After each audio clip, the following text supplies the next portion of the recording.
Hello. How are you guys and gals? Sorry, I'm almost late. I actually am not late. I thought I was. I'm like, oh, I have 3 minutes, and then poof, it's 11 o'clock. So, welcome. I'm Sarami, and I sew for you live when we hang out and we chat, and you can meet lots of friends here. And if you want to chat with us, please create a YouTube account, which is called a channel. If you're on YouTube, if you're on Twitch, you probably already have an account, since you kind of have to have one just to create the app or to load the app. So, but I'm really happy you're here, and this is a pretty low stress environment, except, you know, when I'm frustrated, but even then I'm kind of low stress about it. So I hope you enjoy. We are sewing the dress number 2 by 100 Acts of Sewing. These are extremely great beginner-friendly patterns and very versatile, and they fit a wide range of sizes. So she has about 9 patterns, and they're all nice, simple silhouettes. Hi, Pam. How's it going? And let's see. If you look at the hashtag, which is dress no 2, just like that, you'll see lots of variations, and her Instagram is 100 Acts of Sewing, just like you see it written there. And the designer also has her own personal Instagram, and her name is Sonia Phillip, Sonia with a Y-A. And you can see her dressed in all of her creations of her patterns, and she styles them really great. It's such a great reason to use fun prints and contrast and variations. So hi Ida, how's it going? My chat is so high up there, I feel like I'm looking up into the sky. So yeah, and then coincidentally and kind of on purpose, Beyond Measure has a sew along this month. I'm not sponsored by her or anything, but she's just a lovely person, and I really like Sonia Phillip as well. I like what she's done for the sewing community, because she's enabled a lot of people to get into making their own clothes, and I think that's really cool. But Beyond Measure is having a giveaway and kind of a sew along on all of 100 Acts of Sewing's patterns, so I would check out her blog. I think it's linked in the description. Sorry if I can't remember if I did or not.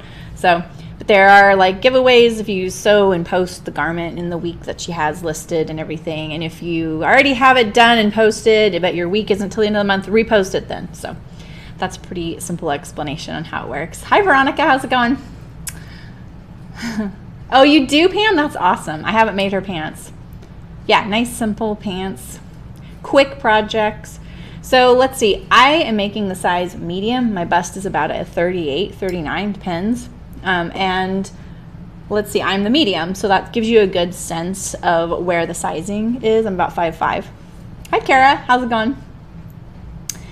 And I'm not making any size adjustments. I have made her tunic number 1. Hi Allison, good morning. You're the Allison from Hart's Fabrics, right? I don't know your last name. I can't remember if I know it or not. And you're you're like in a sewing fest frenzy with your friend out of town, right? Which sounds so much fun.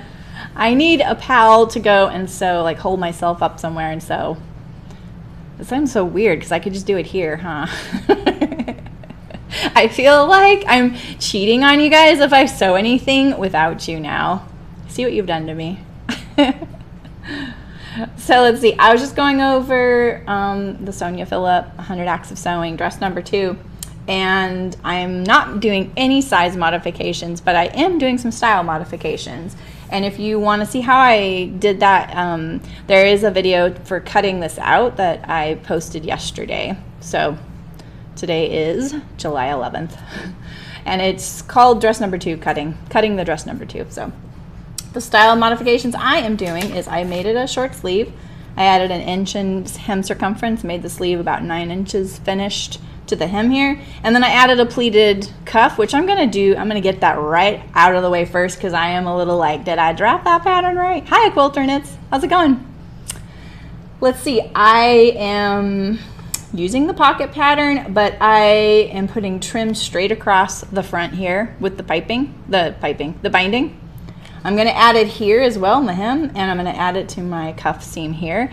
But when I add it here, I guarantee, I would bet money, I'd bet my stream on this, you probably have never seen the tool I'm going to use to do this. So, Sew Fest in McLeod with the view of Shasta. That, right? What else could you ask for? We can't quite see Shasta here in Chico. We can see Lassen, though. You probably drove by Lassen. Is it just you and your pal, your sewing buddy, Allison, or are you like at? Because I know there is something going on up there because a few local gals from the fabric store here, like customers, I know they went up there to take some classes at some sort of sewing shindig or something. So I can't remember what it is. It's like a quilt related thing. But maybe there's garment things there. I don't even know. What are you sewing? Are you guys working on something together or separately? I want to know all the details. I'm kind of nosy about sewing. So let's see. What else do you guys want to know about this? All right. I did cut some bias after the stream yesterday. Totally forgot I needed to do that because Hart gave me some pre-made bias binding that I love, but I'm going to use it in so many places here and here and here that I'm not going to have enough to finish the neckline, so I cut some on my own. And if you want a tutorial on how to cut bias and how to piece it together, I am going to try and remember to link that in the description here, but they are in the how-to section of my YouTube page. And if you ever have trouble finding a garment in like the part 1 or the part 2 or the cutting of it, check out my website, sewsew.live, because all of the projects are grouped by videos, or all of the videos are grouped by projects because YouTube is so hard to navigate. I'm with you there. So, oh, that's really cool, Allison. That sounds really nice. That sounds really nice. I don't think I could sew without my industrial, though. I'm kind of a baby about it now. You know. Oh, the Luzerne jacket. You are big Deer and Doe fans. That is so cute. Oh, from the laminated cotton. Hi, little shop around the corner. How's it going? You can't wait to get started. You're like, get on with it, lady. I've used some of the laminated cotton when like it first came out, and I felt really bad because my friend tagged me in another fabric store's post. They're like, hey, Sarah, do you think I could make that backpack you made in this laminated cotton? Like it was in that. I was like, well, I don't think so. I think that's awesome laminated cotton, but I wouldn't use it for that. And they schooled me. They were like, no, this would be great for a backpack. So it sounds like it's come a really long way. The Aram dress, I don't know that one. And Nanny Era linen, which I love. And another one of the Brussels washer linen. Nice, nice. Hi, Siobhan. How's it going? You just missed us cutting yesterday. I hope you're doing well. Hi, Kelly. How's it going? Checking in from work. Nice, nice. You guys are all delinquents, aren't you? I'm just teasing. All right, well, let's get going. So let's see here. Like I said, really all I did was modify the sleeve pattern. So that's not so bad, right? It is a dress. I didn't modify the length either. Yeah, exactly. A quilter knits. I was thinking the same thing. I was like, well, I don't have room for my industrial in the car. I did take my home machine and my serger in to get tuned up because it's been a while, and I'm thinking that's going to improve my time on them, even though they're great machines, you know. So, okay, so I read the pocket instructions after we were done streaming, and I thought that she said you needed to line the pocket and then attach it, because I was like, oh, I didn't see this in the cutting. And then I read it again because I was like, I bet what she's meaning is you stitch the two pockets together and then you iron it, you turn it right side out, you iron it, and then you press it, and then you take out the basting stitch so you have a nice curved area on your pocket to use. But I couldn't see the sentence that said now remove the basting stitch, so I was like, okay, maybe she actually does mean line the pockets. So I cut my hem off and then line the pockets, so I'm kind of stuck with that now. You're having crab camp at your mom's? Aww. At the beach, nice. The Landers, nice, nice. You've made 5 Arams in the last week. Okay, good, good, good. Is the Aram by Deer and Doe as well, Allison? I haven't heard of that one. If you guys remind me at the end of the stream, I'll look it up on the computer. We can look at it together. So yeah, here we go. Oh, you know what? I think what I'm going to do also, All right, so one thing is I don't have my serger, so we're definitely French seaming this. And I may also need to bind the cuff seam on the shirt, the sleeves. I can't talk. Because I feel like it's going to be a little too like thick for a French seam. So, all right, so let's see. I just threaded my needle. I'm kind of wanting to attach this. I'm going to attach this with my cream thread. I just threaded my needle. Yeah, I know. I just threaded my whole machine. Look at this. I think I showed you guys the other day, but I just don't ever get over the fact that the bobbin sits so nicely right here on top of my cone of thread. Isn't that awesome? I always forget it does that. And then I'm like, where can I put my bobbin so it doesn't roll away? But I want to put it in the drawer because I want it handy. And then I'm like, oh, yeah, right there. Right where they intended you to. So are you guys sewing anything today? Wait, I know who it is. Little Shop, didn't you just cut this dress out? Are you waiting to sew it, or did you already sew yours? Is it deer and doe? Simple ship with no clothes. There's no princess seams in the back. Yes! That's what I like to hear. My biggest pet peeve with dresses is the back.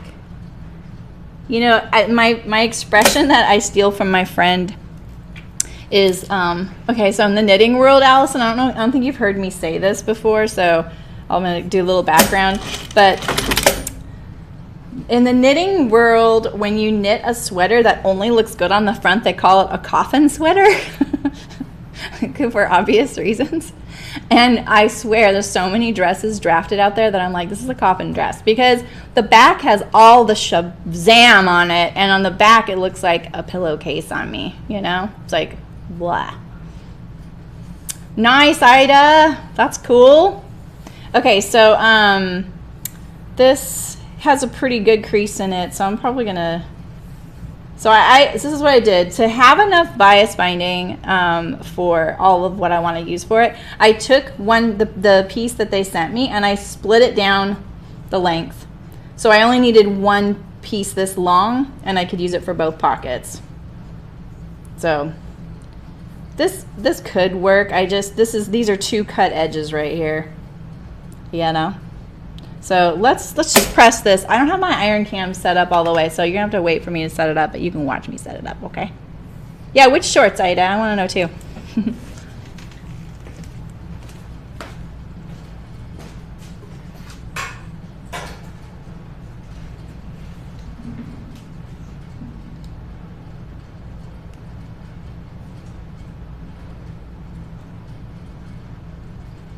Oh, there we go. It's like backwards, so I was getting kind of confused.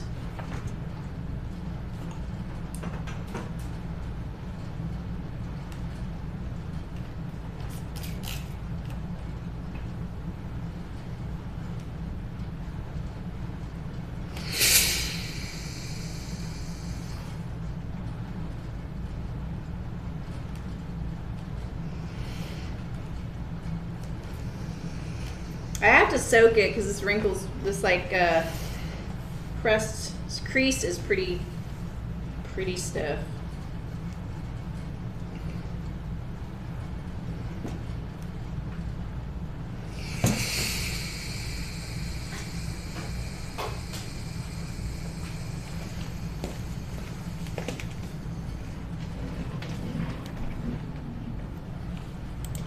All right.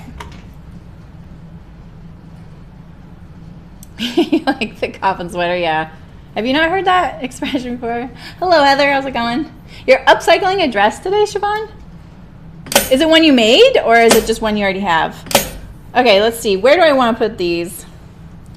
Because now that I'm lining my pocket. Well, I could actually, let's see. Actually, this is what I'm going to do. I'm going to sew my binding right sides together to this edge here at a pretty, like a 1/4 inch seam. I don't need to pull this. And then I won't have to line these pockets since it's not in the instructions that way. Thanks for welcoming her, Kara. That's so nice of you. I always like it when people like say hi to me in a chat if I've never chatted there before too. Or if they have, you know, it doesn't matter, or if I have. All right, so what I'm gonna do is just put this like this. Turn it under. You know, that'll be the outside of my pocket.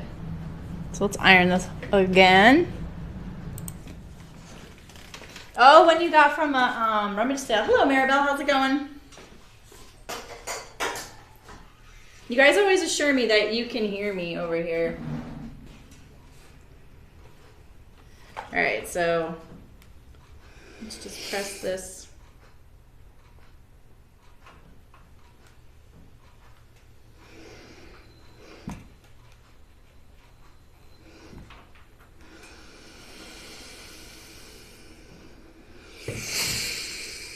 Let's see, let's put it like right, what do you think, like that? I think, yeah, I think like that. Kind of like fake binding.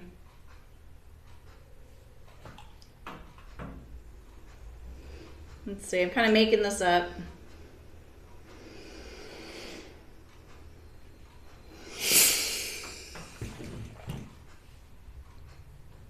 I'm doing this right now so I can get my white thread out of the way. Since the rest of it I'm going to use the olive thread.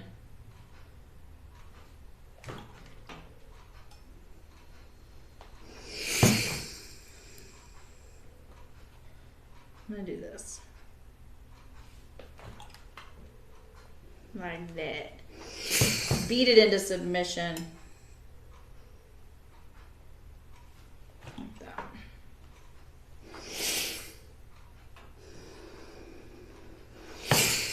Ready to go.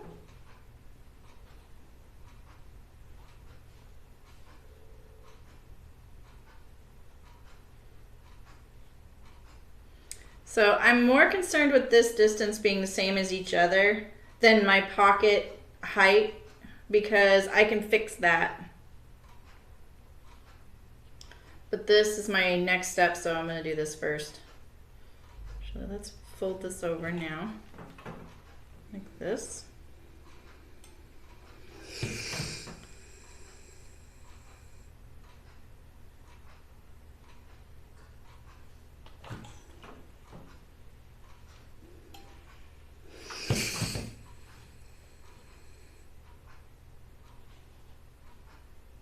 Let's see.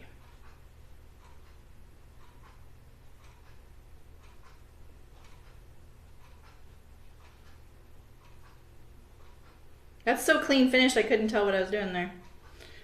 Looks good though.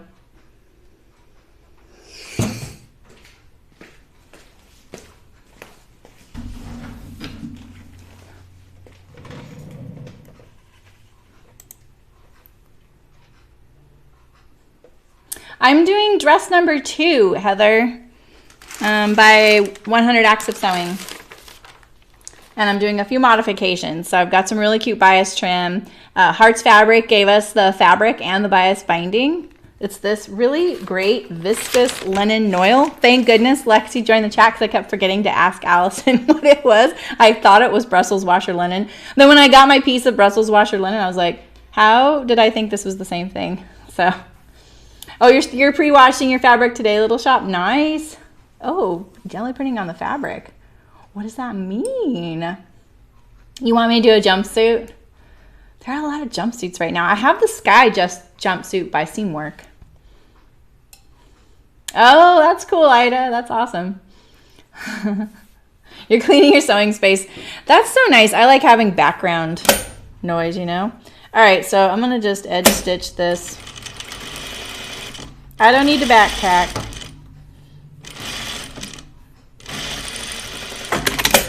And I think because I'm gonna like the look of it better, I'm gonna put another stitch there, even though this is now just nice and clean. No one's gonna see my inside of my pocket, so the bobbin being a different color is fine. And it's I almost left the olive bobbin in there, but the risk of little dots of olive showing on the top are kind of you know, possible. So I didn't really want that to happen.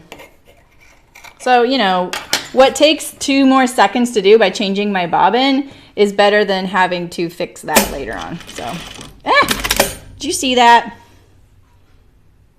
This is going to make Nancy appear in our chat if I use my seam ripper. It's like a magic wand. All right. This is just decorative, just because I like to top stitch. But this little seam is pushing my seam ripper, or my presser foot. My words today. Hi, Carol. Carol, thank you for your donation yesterday. That was very sneaky of you and very kind of you. And I loved your little note that you included. That was really sweet. I want to make sure I thanked you.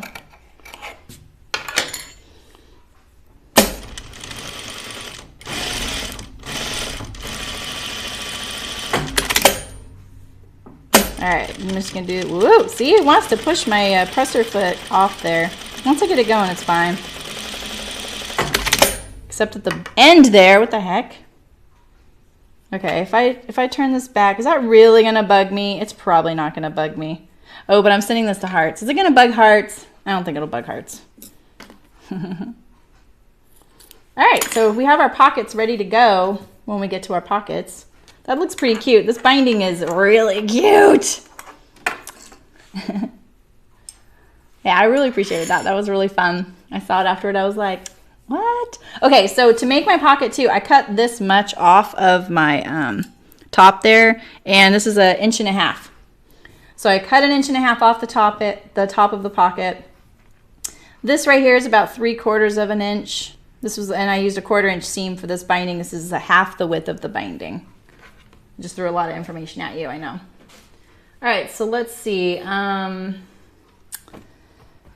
Let's change over to our olive thread. So if you're new here, my machine sometimes slams down like that, and it's because it's waiting for me to sew, and when I don't, it wants the presser foot to go back down.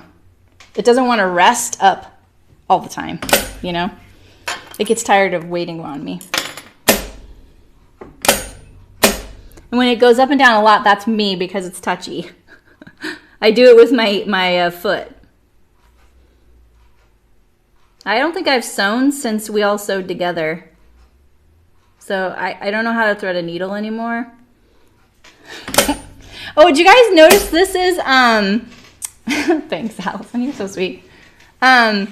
Remember the last time we were together sewing, sitting here, we did the Beyond Mending, so I kind of like addressed some issues with some of my past makes and maybe 1 or 2 things in my closet.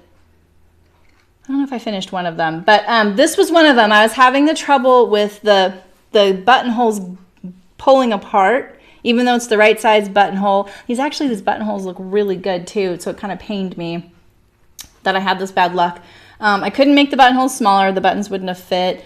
Couldn't really do much in the way of solutions, and we kind of troubleshot all of the solutions. And so what I ended up doing was deciding that, okay, I was going to stitch my placket closed up to the point right below my waist.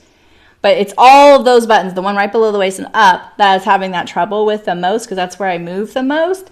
And I decided that I was going to take a chance, take it home, and see if I could get it on over my head with the placket sewn all the way shut, and it worked. So I thought I'd show you guys that it totally worked. I sewed my button placket closed behind it, like facing to facing. So it's like in between the buttons, it's a little bit like there's some jumps in sewing, but if you want to check out how I did that, because we all had that issue before. All right, so I've got some extra binding here because I might bind my sleeve cuff. So first I'm going to sew my, what is this? Oh, these are each cuffs, so yeah. I'm going to sew my sleeve together in a circle first. And you know what? I gotta figure out how to do this. Because remember, this was I took a chance with the pleating, remember? So let's see. I'm gonna make you guys go through this, sorry. I'm going to I'm gonna baste my pleats shut because I want to ensure success, you know? So, and it's my 1/2, I mean, it's my 1-inch pieces. All right, so I'm just gonna baste my pleats shut here. Did I just unthread my needle? Come on. I don't know how to thread a needle anymore though.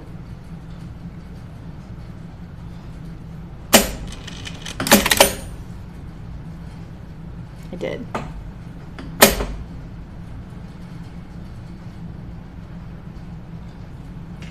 There we go. You gotta love that I've been sewing for, I mean, eons. And when I thread a needle, when I put the thread, I wrap it around my fingers.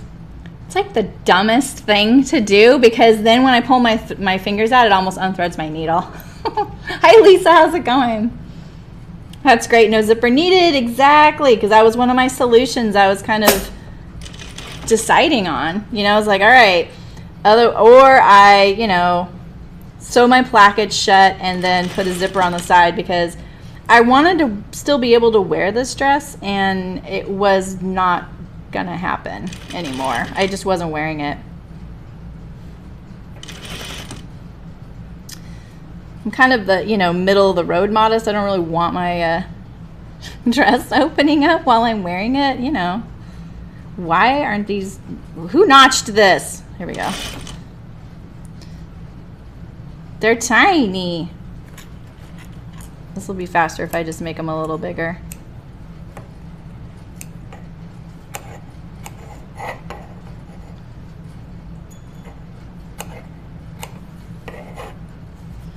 So, like I was saying in the cutting video, pleating is more complicated than people realize. You have the layer of the depth of the pleat, which is how much you fold it. You have the distance between the pleat, and then you also have sizing. So that's why you don't see a lot of pleating on garments, especially in D patterns, because they're not, the grading between them is inconsistent. Because when you grade in size, you are usually grading it a different ratio than how the pleats were designed. I'm trying to keep that simple while still doing this, but like say talk that way. I'm in trouble.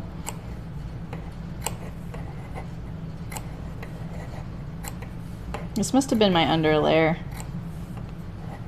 I don't really like how deep I'm making these because then it just pulls away, but I would like to do this sometime this century, so I'm gonna do it this way. I will have to take this out, but that's okay. So my pleats, I made an inch, half inch deep, so they're an inch that I pinched together, and then they're 3/4 of an inch apart. I think I got this one wrong. Right? Yeah. Something went wrong here. But it's gonna be cute, but it'll be folded. It'll be cute.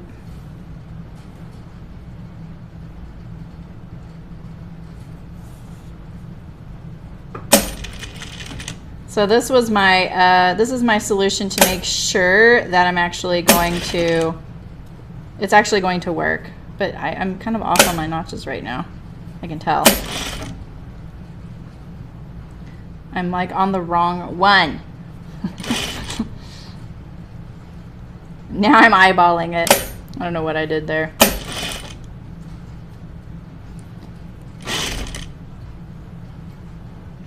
I'd be really sad if my bobbin wasn't sewing, but it's okay, it's okay. I'll be able to do whatever I do to this sleeve to the other sleeve, so don't worry. I won't have to do this twice.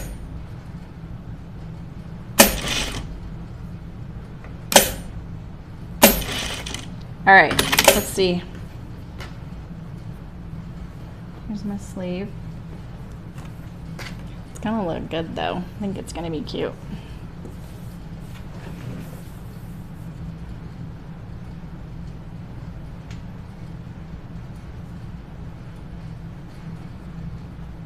Pretty amazing how much fabric it takes though, isn't it? Boy, I almost got that spot on.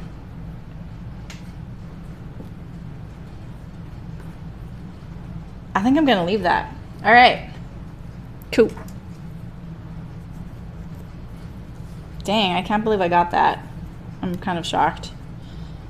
I think I added an extra pleat. It's not gonna line up perfectly on the underarm, and I know that. I didn't engineer these pleats, so I didn't really spend a whole lot of time on them. I just did the pleat style I wanted and cut it out. Gave myself enough. If I were doing this for a pattern company, it would have taken me a lot longer. Because I would have also had to figure out the sizing. Or I would have said, really? Do you really want pleats? They're really cute, but... Oh, I need to change my bobbin thread.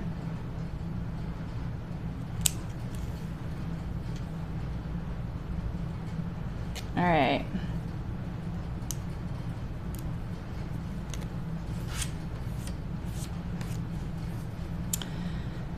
So let's see. Saturday, we're gonna talk grading, and I'm pretty excited about this, and I think you guys are too. So we're gonna talk about how to. So grading is the act of going between sizes. So when a pattern company makes a pattern and they make it in their base size, say, you know, 12, when they put it into all the other sizes, it's called grading. I have to pull them out, Heather, because I'm actually going to fold the cuff in half on the hem line. I just didn't want to pleat both sides at the same time because it's going to be fussier to do that. In fact, it's gonna be a little thicker too, so I might end up, my pleats might actually end up meeting even better once it's all together. Because I'm gonna do this and then pleat it. So I wanted to just make sure it worked before I, you know, sewed it in a circle and just started going for it.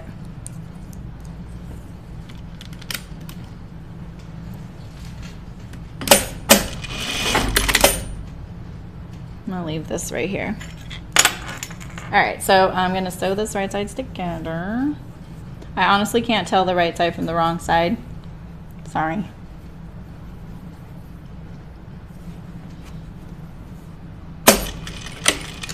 I think I put 5/8 inch seam allowance on this, but it's the pattern I think calls for 1/2 inch, just so you guys know.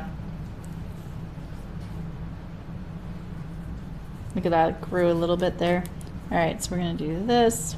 And I'm gonna press this in a circle so it's nice and crisp before I start doing the pleating.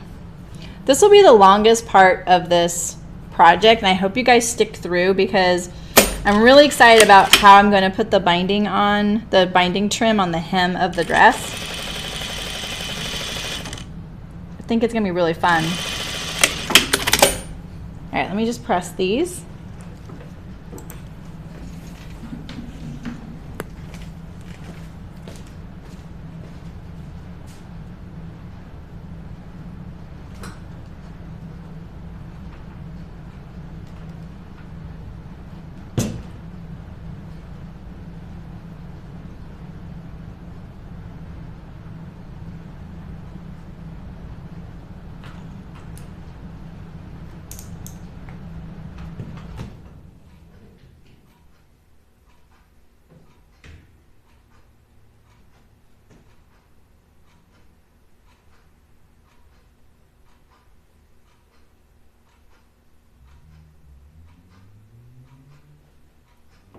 Sorry, I'm so quiet. I'm like really intensely concentrating here. I don't know why.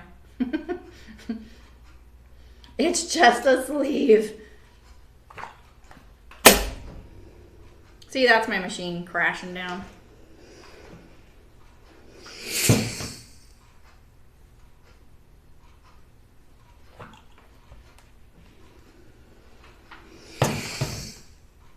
I'm going to do both sides so I make sure that the underside got equal pressing.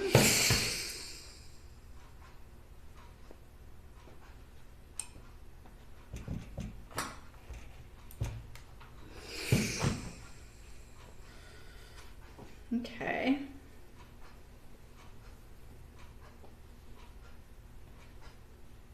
Yeah, me too, Carol. I think I'm gonna like review some. Well, actually, I don't know if I have a grading. Oh, I think I do have a book on grading. I bought it once for some folks I was teaching, and I thought, oh, this might be a good resource for them to like borrow. And so I think I do. I've never really looked at it. I'm trying to think what happened to my original grading book. I might not have been able to find it or something. But yeah, I'm going to kind of look it over and make sure I explain things in a way that makes sense, you know? So we'll talk about the distance between sizes, and then we'll talk about how to do it by looking at the pattern you already have in front of you and mimicking their grade, and then we'll go deeper into it and look at if you wanted to go beyond that. Now, like going into like grading up so much that you're into a different size range which would require a block is definitely, you know, it's an issue. But if you're just doing it for yourself, you still will get a lot of use out of it. It's not that different. It is and isn't, because you are doing custom. You can actually make it fit the way you want. So you have a huge advantage, and we prototype, right? We make a big change, we prototype. Or we muslin, as people like to say.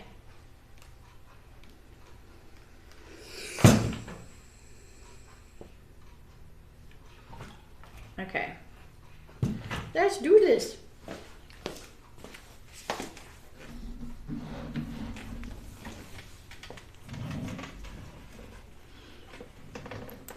Yeah, it does press really well. Yeah, it's actually really nice to work with. It's got like, I mean, look how like drapey and bouncy it is, you know? I really like that. I feel like, you know, like some drapey fabrics are, when they're on you, they're a little bit revealing, or they get hung up on your curves. And then you're like, whoops, I need to pull my dress down a little bit. This isn't going to do this because it's a little bit heavier. And so it's got like great drape, but it's not going to get hung up on your curves. So it's going to stay down. And it's also not going to be really revealing. It's not clingy. You know what I mean? I think it's a great combo.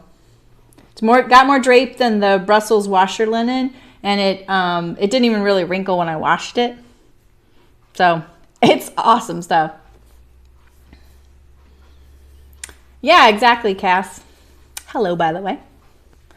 Yeah, so the grading will be fun. I really loved grading as a pattern drafter.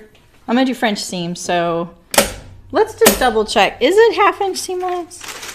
I don't want to steer you guys wrong if you guys are making this and using me as a tutorial. I forget that I'm not really, like technically I'm not a how-to person, but at the same time I want you to be able to feel, yeah, 1/2 inch seam allowance. I want everyone to feel empowered to do it and give you confidence, and I don't want to steer you wrong. Because I do sometimes sew something and I'll look later and I'm like, oh shoot, that seam allowance wasn't that. So I don't think you're going to find it difficult, Lisa, because if you're only doing it for you, you are only going to be focusing on like one set of information, you know? Doing French seams with a 1/2 inch seam allowance is a little bit tricky. So I just sewed this at 1/4.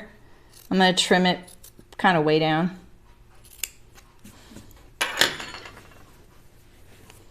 Yeah, I think like at first you're going to be like, really? That's all I do with the grading? It's the fact that you really should do a prototype. And you guys know I'm pretty passionate about the inclusive sizing because I'm not understanding what the hang up is for some of these companies. Except for maybe like having the person available to do it. Like maybe there's just not enough, you know, I don't want to say manpower. I hate that term, but you know what I mean? Like there's probably not enough expertise available to them. So, but at the same time, like I've commented on certain posts, When I was a pattern drafter in the garment industry, I worked at 2 different style companies. One where we had extremely technical garments and we came out with maybe 15 new styles per year. 15, that's it. We had 1 season. We went to 1 show, but it was outdoor. So it's kind of like a multi-season platform. And then I've worked at another company where I had to draft almost 300 patterns, you know, every season. Every season. So it's totally different. And I had to fully grade them, both cases. So, you know, in the case where I'm doing like 200 to 300 patterns every season, those patterns are typically like 3 or 4 pattern pieces per garment, sometimes up to 15 pattern pieces. Whereas in the outdoor industry, those pattern pieces were in the like 40s, 50s, 60s range. So, you know, I still don't get like, okay, so you have to come up with a new block for inclusive sizing. You come up with a new block. It's not that big of a deal. Total, lots of information out there in the world. Hi, Aliza. Woo, your meeting was canceled. Okay, I'm going to iron this real quick. We're going to get to the pleating soon, you guys. Promise.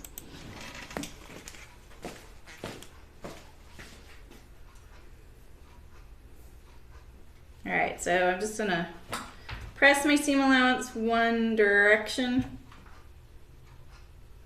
You can also open it up. And I'm going to press it like knife edge right there on that seam. You guys know how to do this. I do it all the time. I've never sewn so many French seams in my life till I started streaming.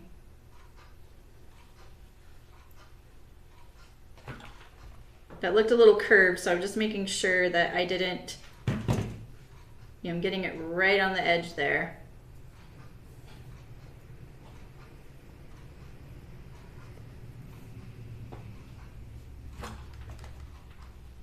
So I guess continuing that sizing talk, what I'm trying to say is that if you're going to take a garment that only goes up to size 14 and you want to grade that up to a size 26, you're going to have some issues.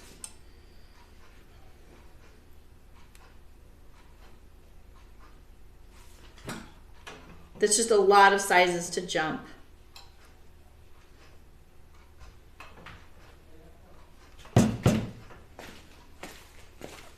And that goes without saying with any size range. If you were going to go grade a size 0 to a size 12 without anything in between, that's a challenge. But it's possible. You'd have to grade each size, test them along the way, and then do it. All right, so let's finish this French seam. I'm excited to see the pleats. And I want to sew this quick before any of these little threads start poking through my seam. There's one. You got to be careful pulling those. You got to make sure that they're on the seam allowance and they're going this direction, not this direction, because you wouldn't want to pull one of these threads going into your piece, okay? I tend to be really cavalier with my sewing. You guys know that, so, but it gets me into trouble. You guys see that too.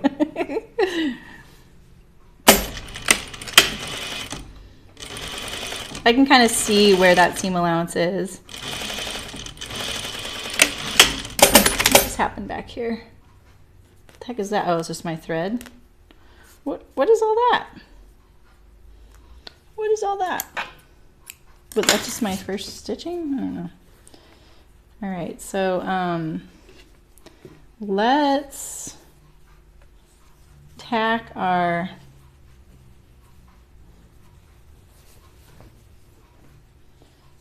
this right here. Well, what the heck was I thinking? I should have put that in the sleeve before. No, it's okay. It'll be okay.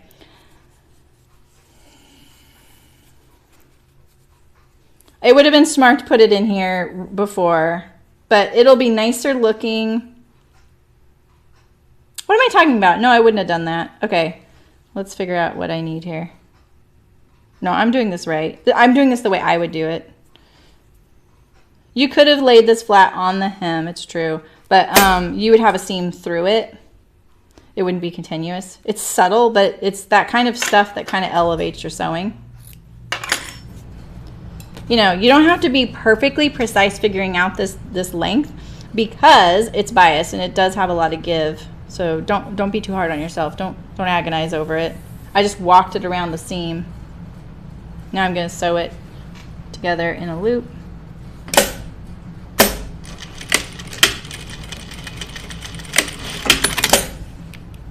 Feels like I have a basting stitch on. I'm going to finger press this, and then I'm going to press it like that.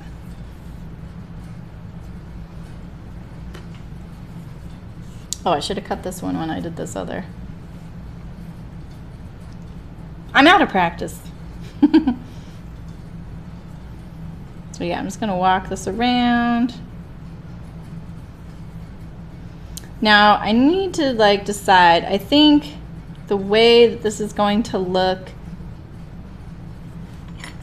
is, so when my pleats are in there, I'm going to press the seam up. So this is actually going to hang down like this over my pleats coming down. Right? That'll look fine. It'll be a nice detail. Sometimes you can spend a lot of time on this detail like just on the sleeve, but it's enough for the whole garment, you know? Like you don't have to do all the details in the world all over your garment. That's just too many bells and whistles, you know? You only need one bell to know when it's dinner time, right? So, I mean, hopefully. You don't have to call you twice, right? Alright, so I'm going to turn the sleeve inside out because I don't have a free arm on this machine, and I'm just going to tack this so that it's going to stick up above my 1/2 inch seam allowance.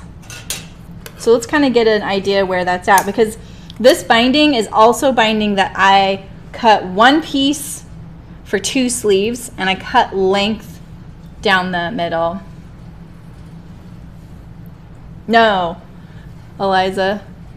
Well, it doesn't have to be bigger, but don't stretch it when you put it on. Yeah, so what I would do when, I'm going to be doing that on the neckline here, so you're going to see, that is a struggle. When you put bias binding on a garment and it goes to the inside of the garment, meaning it doesn't show on the outside and it doesn't like, you know, edge, it doesn't cover the edge on either side. When you're doing it to where all the binding is being pushed into the garment, it is tough. It's tough for me. And you really want to make sure that when you attach the binding in the first place, don't stretch it. Because like when you see my tutorials, I'm always pulling my binding, right? I pull it.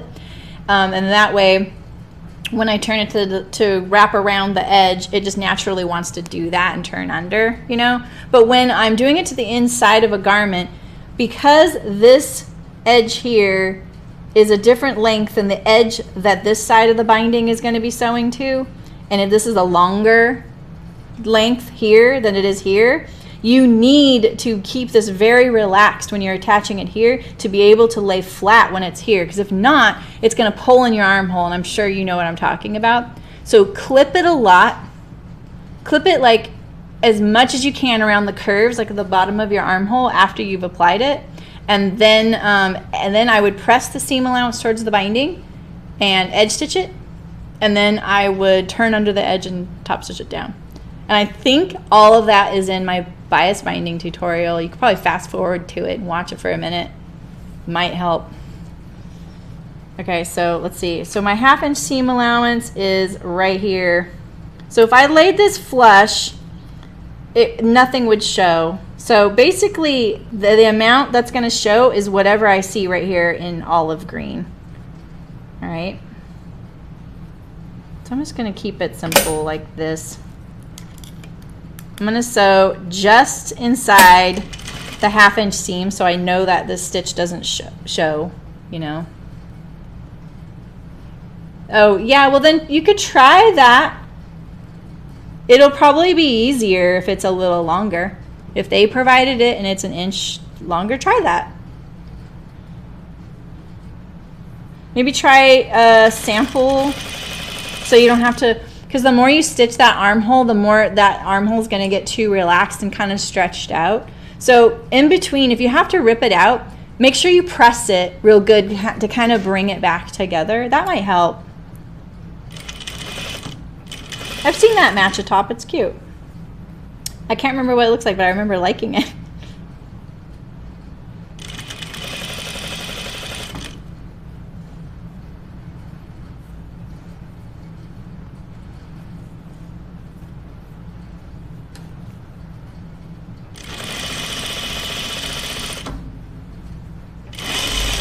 Now you could be really precise about this step right here, like so that your binding shows a really consistent amount around the sleeves. I'm doing my best to do that right now, but you know, I'm not entering this into the fair. All right, so I pushed this seam allowance towards me, so this one I'm going to press away from me so that I have this seam allowance here going opposite directions of each other, so I have like a left and a right.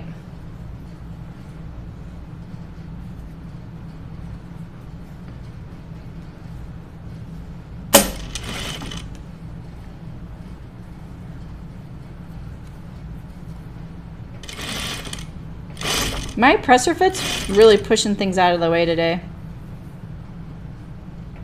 That's funny because I was just answering a comment on YouTube because someone said, that's so interesting that you sew when you're easing something, that when I sew things, I put the piece that needs to be eased on top.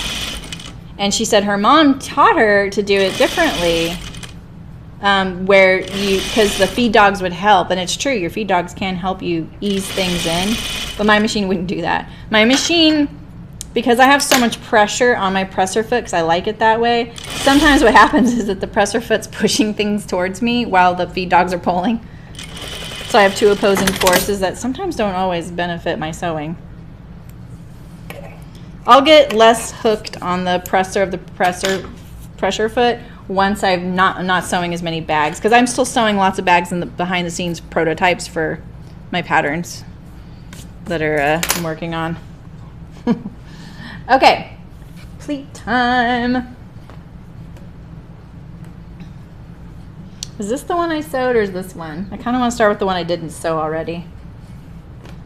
All right, so my notches are 1 inch apart and 3/4 inch apart. The 3/4 is the distance between the pleats, whereas the 1 inch is the pleat itself, like that. So maybe I could, it'd be nice if I could sink that into the pleat like that, you know. So let's start here.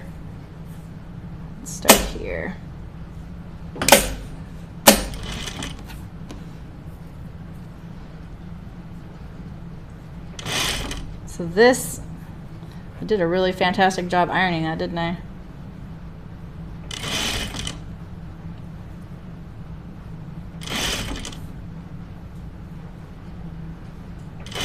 I love pleats.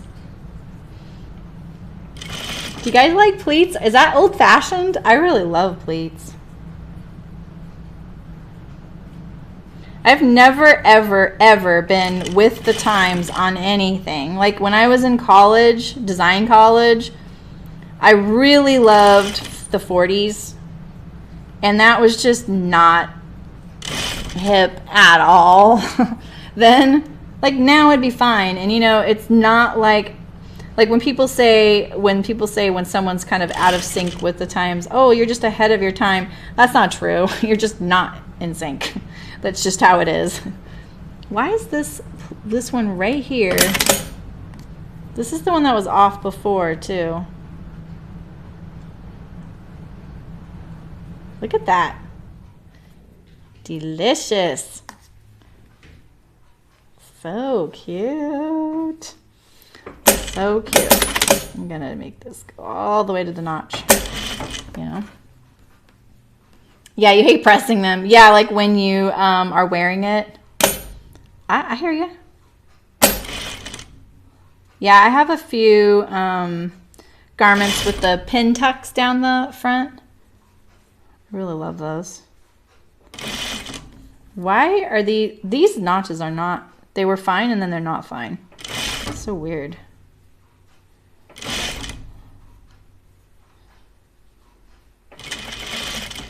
Hopefully they look good on the thing.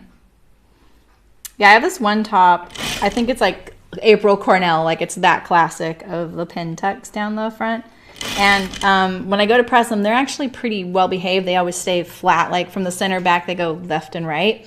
And there's this one pleat in this one spot that always goes flips. It just like flips for like 2 inches. And I would love to know the science behind why that pleat right there flips. There's no back stitch above and below it. Like they didn't run out of bobbin there. Like what happened in the machine when it was being sewn that pleat flips for like 2 inches? It's so interesting. Okay, so I'm gonna cover up the under thing like that. Ooh. Okay, I really hope this works. Look at that. This is nuts that this is actually working out. I don't believe it yet. I know that I'm being I'm usually an optimist, but I just know enough about pleats to know how tricky they are. Ooh, I think I can make it work. Look at that.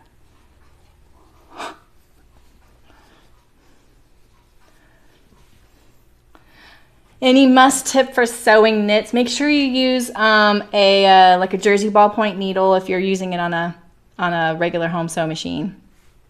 Ballpoint needle. Stretch stitch. Are you doing it on a serger or a straight machine? Okay, so this is my right side. This is my wrong side. So that's why that seam's showing there. Ooh, I'm pretty excited. Except for the fact that I have to finish this seam somehow. Yeah, you'll do great. Just take it slow. See where their struggle is and just kind of react to that. Gauge the situation. Bring lots of scrap fabric. Separate sewing issues from fitting issues. I always find that. Oh, on a serger, don't cut the other piece of fabric with a knife. If you're using a serger needle, you're fine. Watch her sew first. Watch her sew first. Ask her, okay, here, I want you to sew this. You might learn a lot just from watching that and see what you need to focus on. I find like I get really overwhelmed with teaching. I'm really nervous I'm going to give wrong information. I'm worried I'll be held accountable for it later.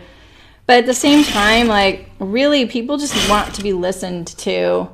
It's like, see, this doesn't work for me every time I do this, and be like, all right, okay, well, let's try this.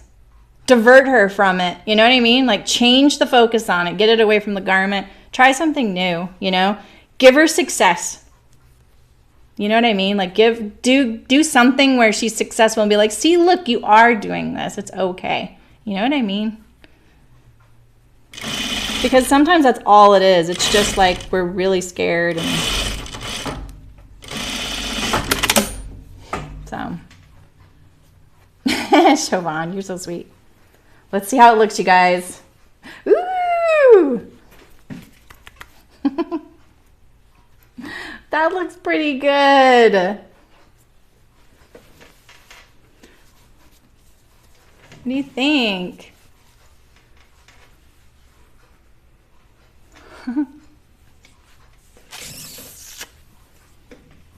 Oh, that's great, Heather. Yeah.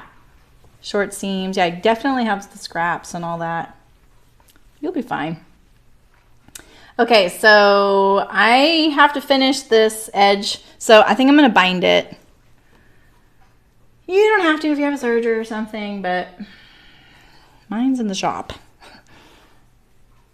So I'm going to bind this. I've never actually done that before on stream, I don't think, right? I don't think I've ever bound seams as a finish. Oh, no, I did on the Howery jacket, the unlined Howery jacket. Yes, me too, Aliza. I do love how this fabric drapes. I just saw someone's post, like one of the big indie pattern companies. I actually think it was Grain Line on one of those uniform tunics. Oh, someone asked me that today. Which one of you said, do you think this would be good for the uniform tunic? And yeah, I do. I think this would be great for the uniform tunic. You know? Good luck, Heather. You got this. She's got this too. Yeah, so I'm not a sewing guru. You know what it takes? Making lots of mistakes and just bouncing back from it or walking away. That's my tip. Walk away. All right, so let's see. How am I going to finish this? This is how it's going to end up on the inside. So I think what I'm going to do is bind this way, and then I'm going to edge stitch it so that the ruffle stays down, you know? So, Aliza, you're the one, wait, who's doing the match-a-top? Yeah. So, Aliza, when you put on your binding, I don't prefer sewing it in a circle first. Get it, just like start sewing it, and I just fold it down like this to start.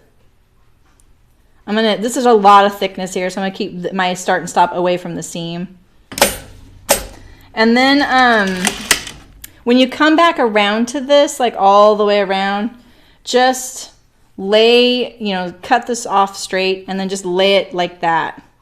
And then you don't have to like figure out if it's going to be the right length ahead of time. You know what I mean? I'll show you in just a second. Because that's just so much to worry about when you're putting on binding. I just sew it as I go. When I did this in the Willow Tank class, there were so many experienced quilters there. They had so much trouble with this. They were like, wait, what? You're not going to like sew it together? It was awesome. And someone's teaching a binding class there soon. I'm really tempted to take it because I want to learn other ways people do to bind. Okay, so see, Aliza, I'm coming around to it. And unfortunately, my seam's right there. I'm just going to line it up to that edge right there. I'm going to get rid of this little piece here. I don't need it. Because see, look, my seam allowance is wide enough, so I'm going to get rid of this. I didn't even need to piece together my binding. So let's pretend like I didn't. Get rid of this bulk. This fabric's thick enough that I want to make sure, plus the pleats. Why did I back tack that? I never back tack my binding together. My God, I just created a big old knot there. Okay, so see, when I get here, oh my God, that's just a permanent part. I just line it up like this and sew it down. And it's gonna be finished because when you turn it around, see, the edge is finished like that. And then you turn it under. Holy crap, this is so thick though. I don't think my binding's wide enough. Oh, I need to check my binding to make sure that the bias trim isn't doing anything crazy. So let's look at the other side too. That would be so fun. Yeah, exactly. Yeah, so don't ease it in. Just make sure you don't pull it, leave it relaxed. And then just try that and see if that works. And make sure you clip your curve, you know. Clipping the curve is going to be essential. Do it far more than you think. Okay, this is really thick right here, so I'm going to grade it a little bit. Different kind of grading, but see, I'm kind of like angling it. All right. Woo!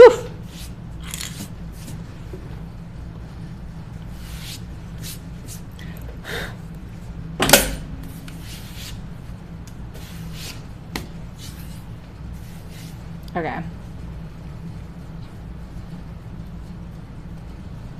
So I'm going to bind my seam here. This is a wee big thing. Okay, let's wait. Let's look at my trim here. So once the seam allowance is up, how's it gonna look? There's no spot, like right here, it's a little narrower than right there. It's the underarm. I'm not gonna worry about it. I've got so much going on that I'm more worried about. Ooh, I'm so happy with how this came out. Love it when a plan comes together. You want to make the uniform tunic too? Okay, cool. I'm going to sew a prototype and fit it because I have some concerns about the sleeve fitting and the back. That's like 3/4 of the garment, I know, but I don't mean like negatively, just like how it'll fit me. All right, let's see. I'm not going to worry about how great my binding is on this. I'm just trying to finish the seam. No one's going to see this. Because I'm sure when I send this to Hart's, they don't inspect every inch of it, right? I don't want to know if they do. Don't tell me.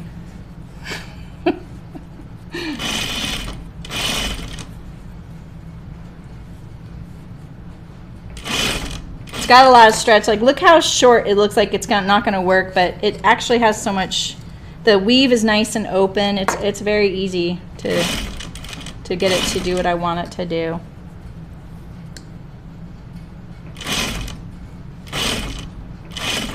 Yeah, no.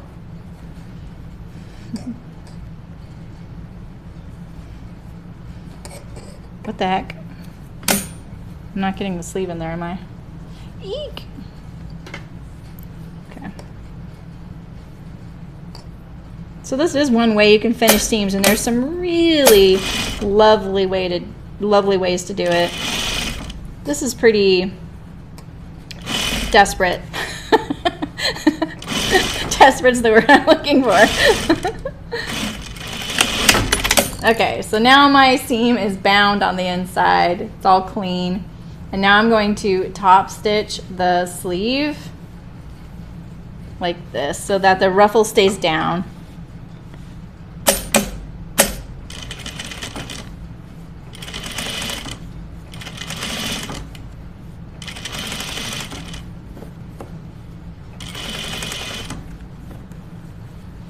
And I always do it from the inside of the sleeve so that I'm not worried about catching the sleeve, the other side of the sleeve in here. I feel like I'm running out of bobbin. It sounds funny.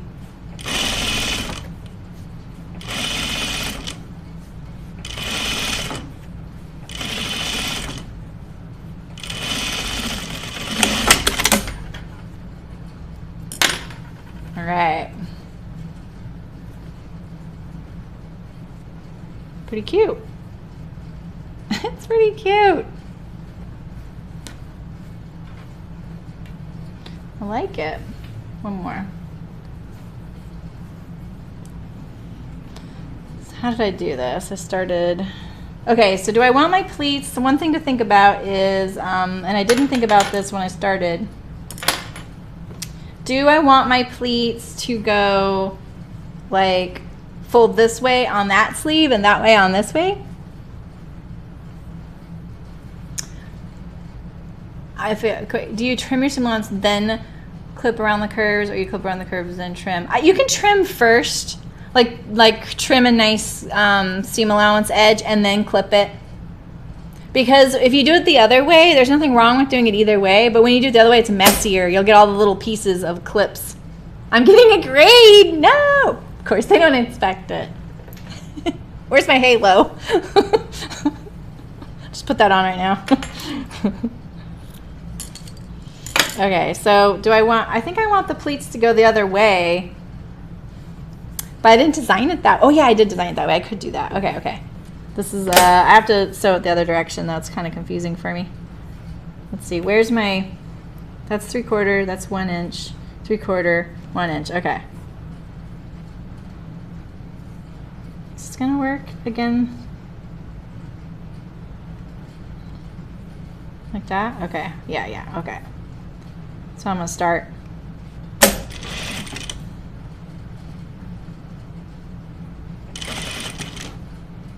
Oh, I didn't nip this one as deep. Shoot.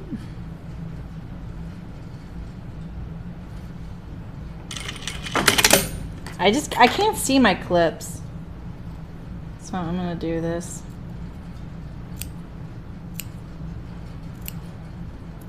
Pleats are always confusing when you get to the sewing table because you're like, which one's the pleat and which one's the space between them?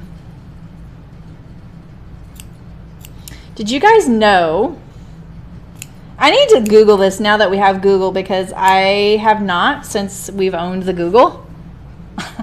But have you guys heard of Fortuny pleating? You guys are all Googling it now. So the way I understood this is the way I was taught in college. Someone in the, I want to say the 30s, Fortuny, his name is Fortuny, either invented this style of pleating that's never been figured out. People have been able to imitate it close, but it's not the same thing. And it's this style of pleating. It's these micro pleats that kind of cling to the body. I think Erte, which is more like the 20s and 30s, Erte used his pleated fabrics in his designs, pretty sure. I could have that wrong. But so cool. Why does that look different? Why does that look further than 3/4 of an inch? I'm not gonna think about this. I'm just gonna do it. It's just like how someone discovered the bias. Like someone just discovered the bias grain line, you know? It's pretty cool. Hi Elaine, how's it going? Doing your chores? Will you do mine too? My parents are coming for dinner tomorrow night. I'm excited. It's great to hear their progress on their house. They hired this guy to paint for their house, though, that they swear is just moving in. Like, he just will not finish. They don't really know what to say at this point. They're kind of like, I guess he's just going to move in with us. I don't know what's going on. She goes, I don't even know what rooms are finished and which are, because he'll get frustrated with a room and take a break and go to a different room. See, this is where it got off last time, too. About the same distance. I was like, well, if you need me to come over and regulate, I can't do it for myself, but I can do it for other people, you know? I'll go over there and tell this guy what's what. Finish my parents' house, yo.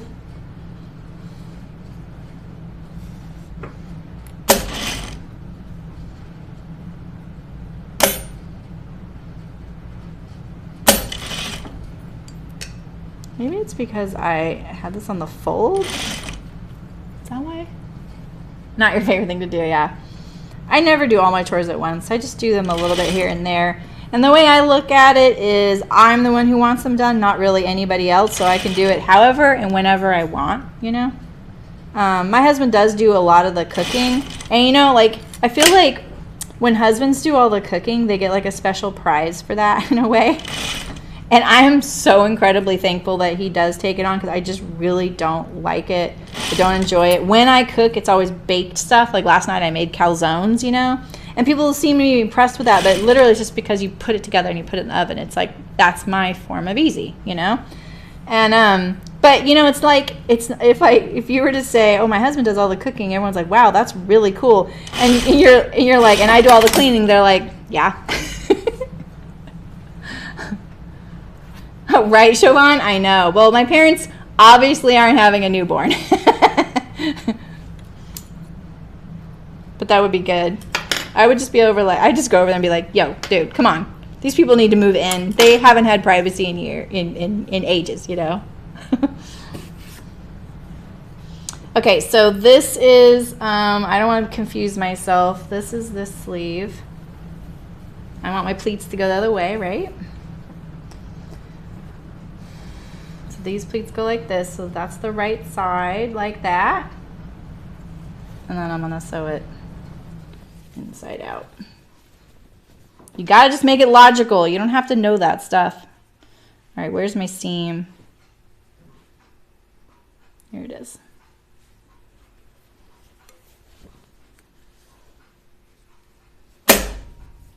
All right.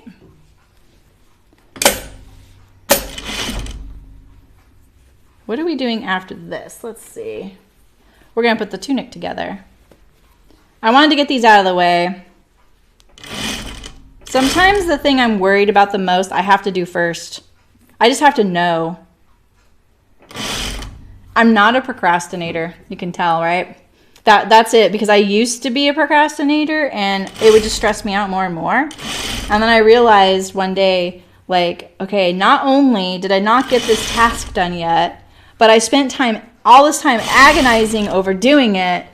And if I would have just done it right off the bat, I would have gotten so much of my life back.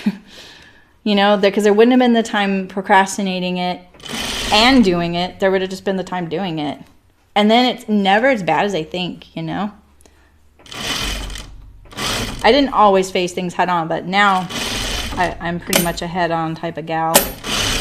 My seam, that stitching for the pleats there is so low, I may have to take it out. It's like to the left of my stitching there, and I don't want it to show, and it will. So I may have to take that out. See it right there? Let's take it out for that section.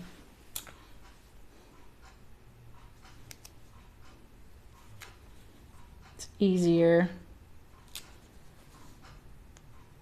Taking it out now.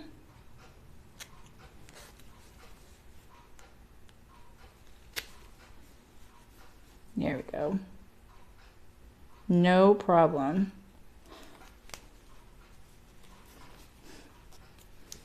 Yeah, right, Elaine? Exactly.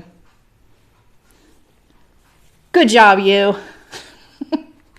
He doesn't get a prize today. And I do all the dishes too, you know, so I try and do my part, like the fact that he does the cooking.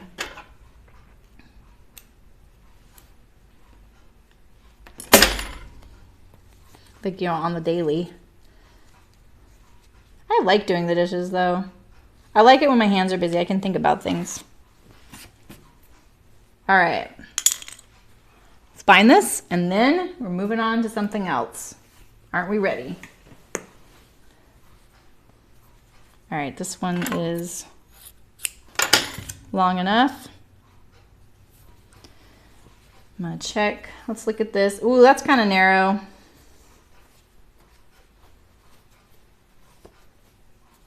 It's kind of narrow right there. What do we think? Is it enough? Oh, but look at that. There's more of my stitching showing. Maybe that'll help. Let's see. No, that was underneath. Of course.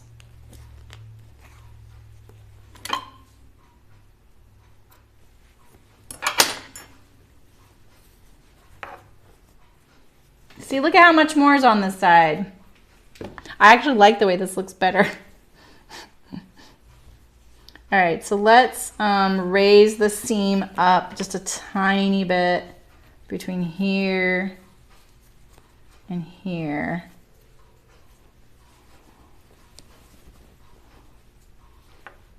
Okay, so about right here to here.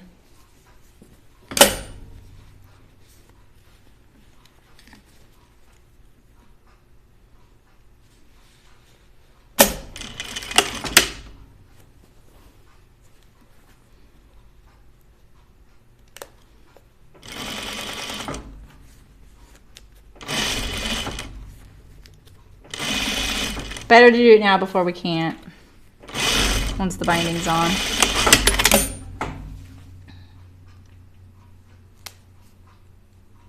When you're winging it, this is what happens, you know? You gotta like take it into account.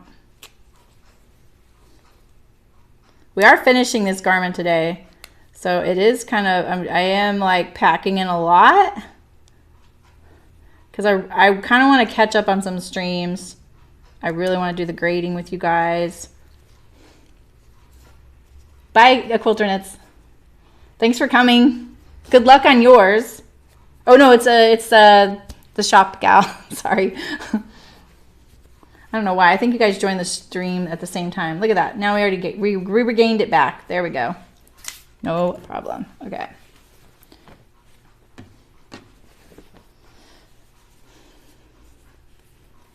All right, so if it hangs down like that, I would like to start from this side and go that way. All right. Like, I'm not too worried about how my binding looks, but I am doing it so that the end finishes on the side that'll be visible inside the garment.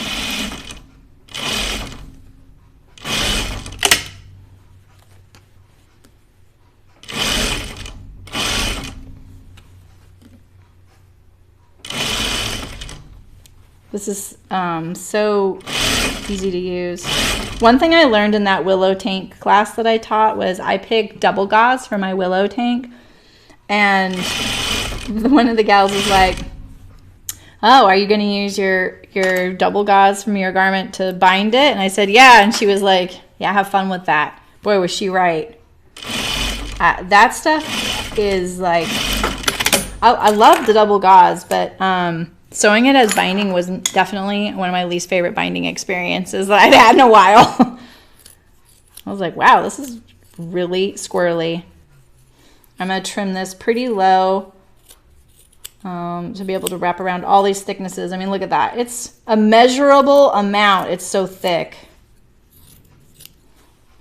I kind of hold it this way so I make sure I don't cut anything but the seam allowance.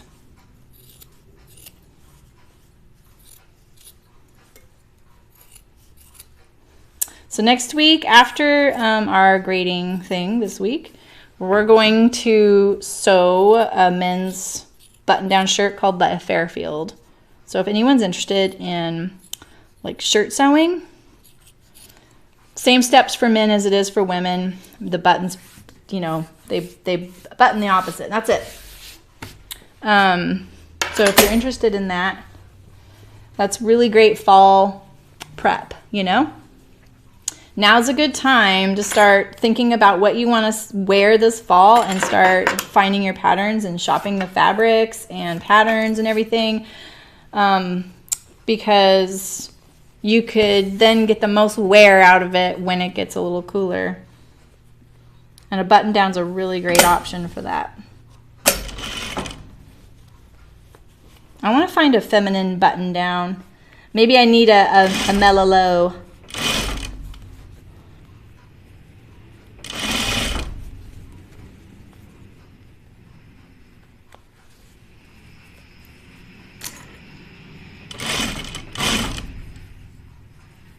That's a weird noise. Hey, Crafty Dad, how's it going? Yes, shirt sewing. Yeah, that'll be fun. I'm looking forward to it. I love that kind of sewing, you know, with all the top stitching and the classic details. I think the fabric I picked will be great. It'll be a little bit challenging, but a great, like a fabric that we all kind of see around right now.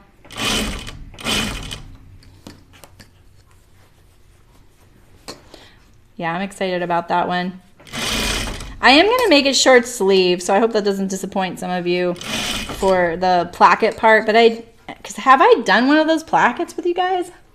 I'm good. This is going really good. We already did one of the pleated sleeves, so I'm kind of shocked that the pleats all worked out from yesterday. I didn't have to trim off the pattern at all, which I thought I'd have to trim one full pleat. I'm sure everyone's a little bored of the sleeves right now, but we're just about finished with them. And they're a really nice feature.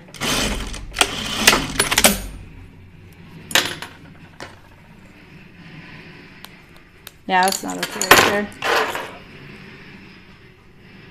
Sorry, someone's like decided to move a piece of metal and scrape it across the parking lot right now. You guys can hear that? It's like a rolling cart or something.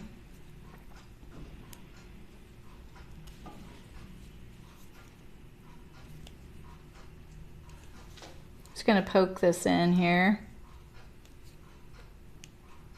I'm trying not to catch the fabric. All right, let's see here. Let's trim all these threads. These are all my starts and stops. They're all kind of piling up here. I don't like those. I like to keep it kind of clean.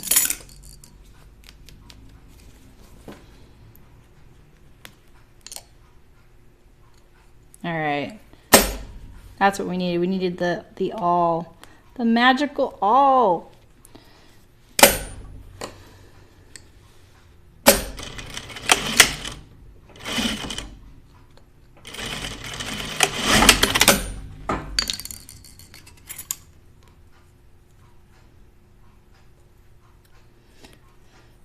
It's very quiet today, otherwise.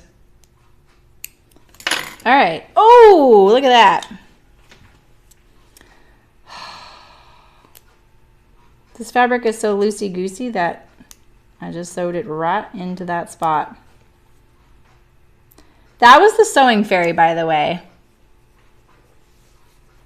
Do I have a shop front somewhere? Where do you mean?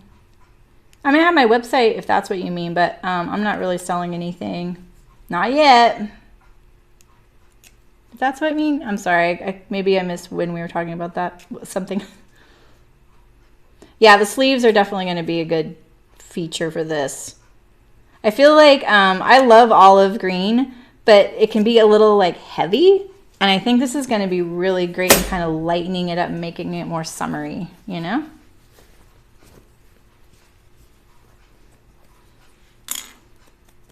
Especially if I don't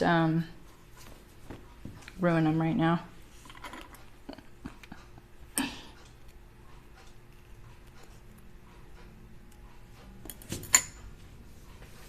right, so let's get this out of the way here. See that?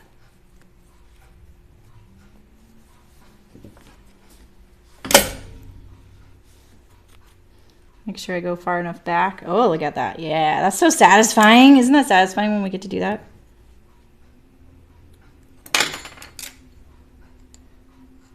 This is what happens when I start feeling like you guys would be like, let's go on to the next step.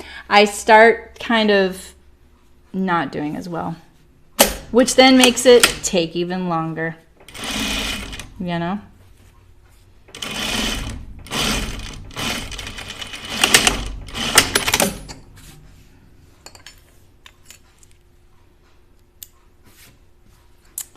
All right, let's see if I did that better.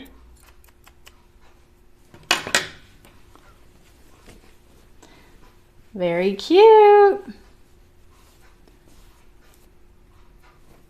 right, let's just top stitch it and then let's move on to something else.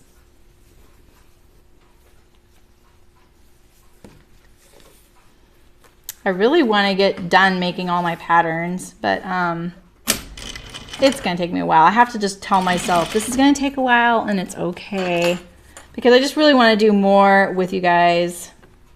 This is kind of narrow, but it is kind of on the underarm, so, and I'd like to move on, so I'm going to kind of do that quick and dirty. A little suspicious of that. A little suspicious.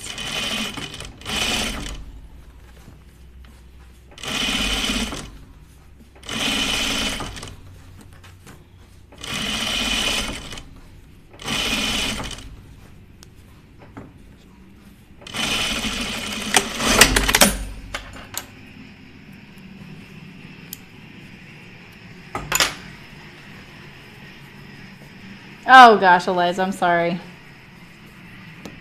Been there. Okay, one sleeve.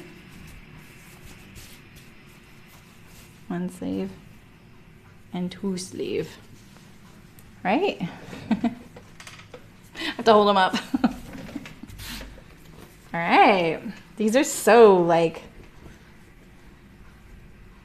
I think this might fit around my pug. I could just make him a little like pleated skirt. That'd be pretty cute. All right, so let's see here. We have,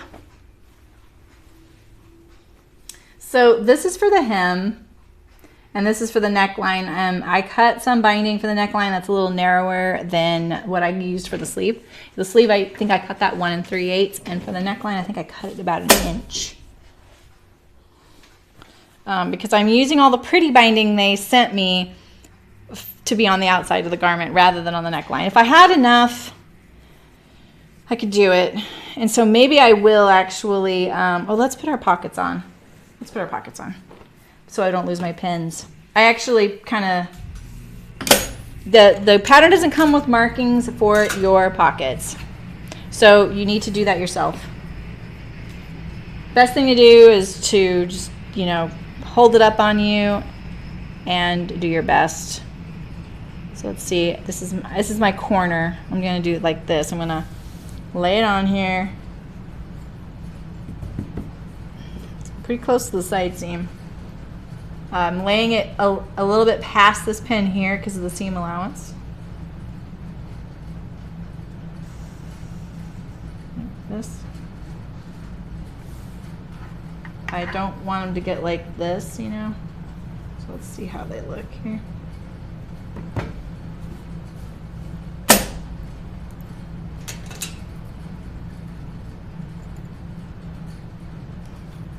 Almost 3 inches.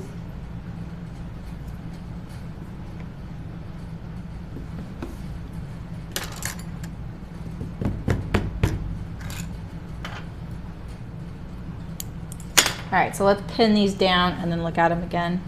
I just pin them in the center.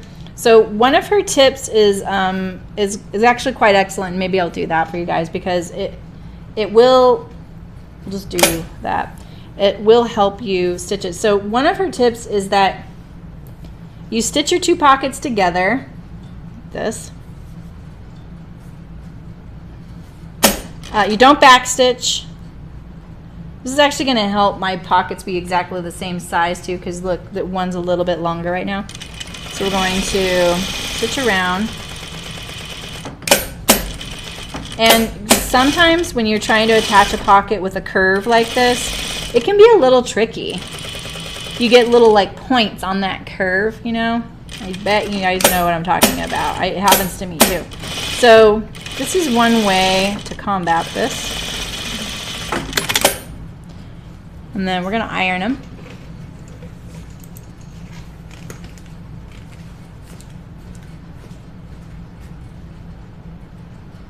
So I turned it right side out. Oh, let's warm up our iron. You could clip this curve, but I wouldn't clip it. It's gonna be way fussier if you do. So try not to.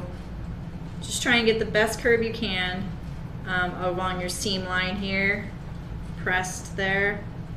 Right on the edge, because you want them to be symmetrical. Look at that. That's amazing.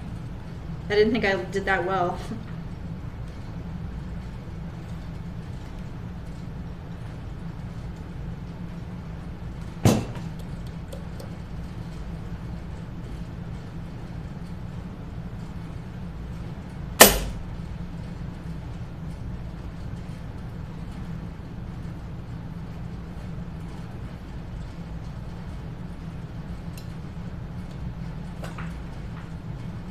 Okay. I think in a way it will be easier to do this like it's a French seam. Let's try. So I'm gonna press this seam with the seam allowance pushing one direction best I can in here. And no, I'm not. It's too small. Too small. All right, so we'll just do our best here.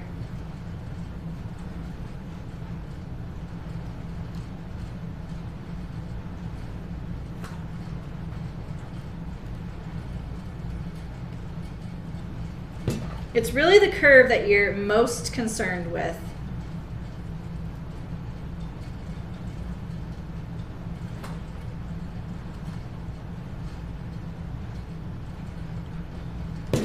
Let it know who's boss, you guys. This is the kind of thing you really do have to let it know who's boss.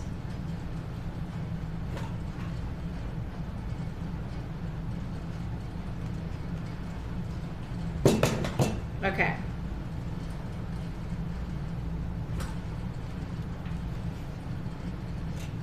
All right, so see, look, we have our pocket.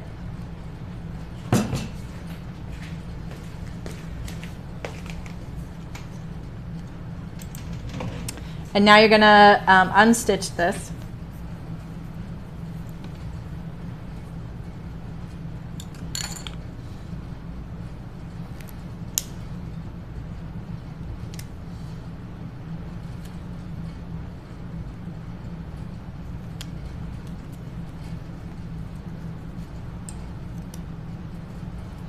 Get it going there.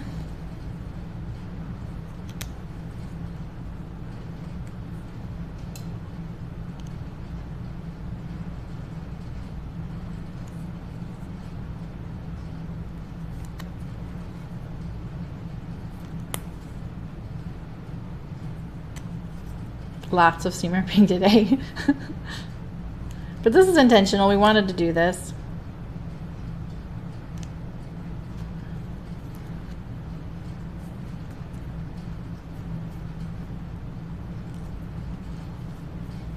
I mean, at the very least, you could just do this around the curve of your pocket, but it does help the whole pocket. You may have to press one of them the right direction though. Sorry if I'm pulling my hands away.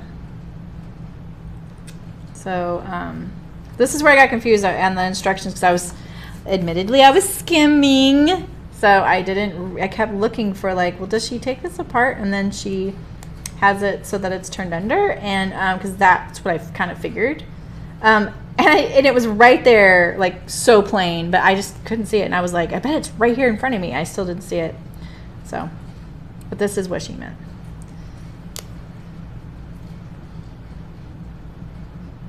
You can do this trick on a lot of things.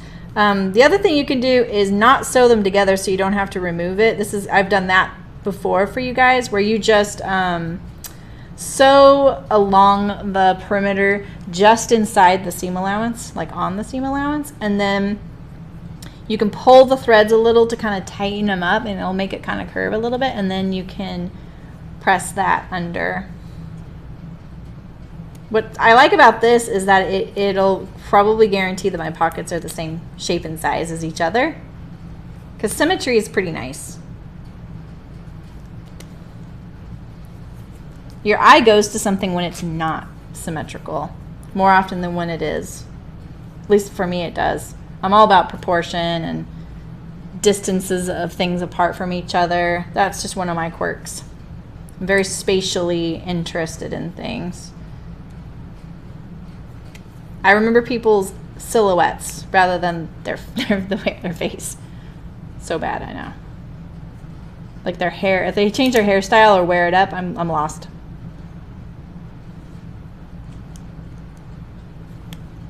I was never born to be a spy. That's what I take away from that. Okay, let me do this the way I don't like doing it, so it's faster now. Home stretch. I don't like doing it this way because it creates more threads to deal with. But it wasn't a very long distance. Okay, so now we have our two pockets with this nice little, look at how nice that curved edge is.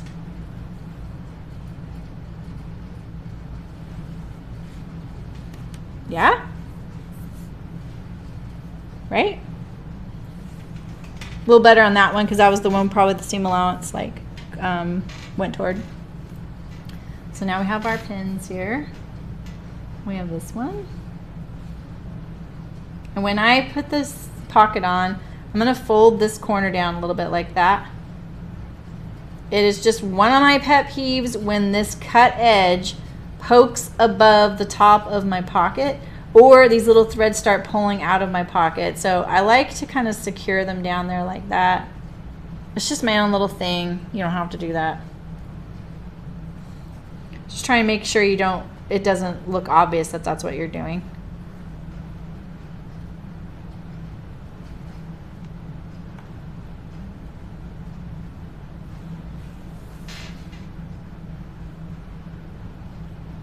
Okay, I'm going to look at my grain lines of my dress and use that to help me line it up.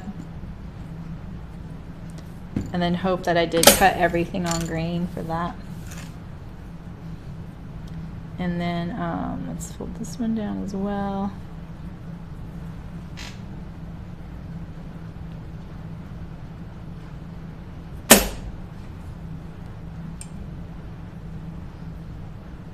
Okay, once I line it all up, I'm going to do a few quick measurements to see if I can tell if they're symmetrical or not, you know.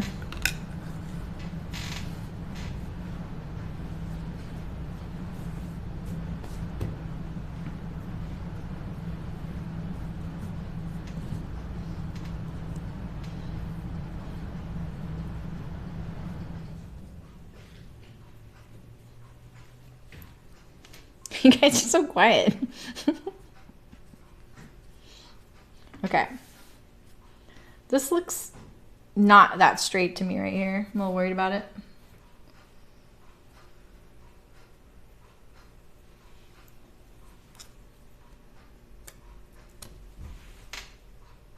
So this one's 3.5, 3 3/8. This one's like 3 1/4.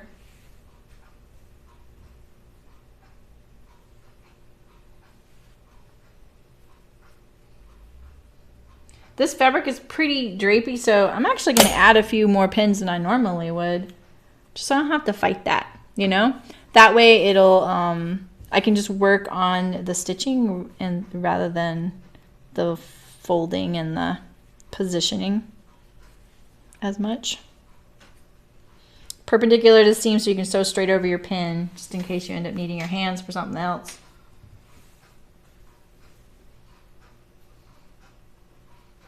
I've never hit a pin. I don't know why people worry about that, but I don't. It's fine. If you do, change your needle. Okay, so here we go. I'm gonna stand up and look at it and see if it looks symmetrical to me.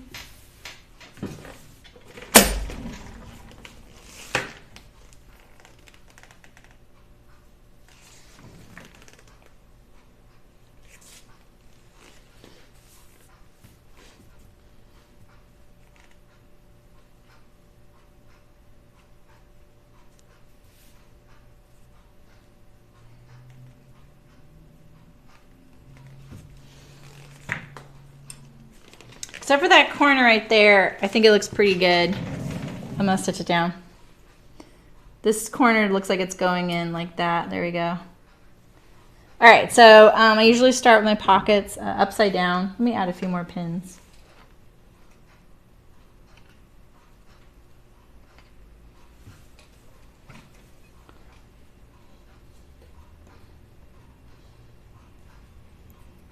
Dang it.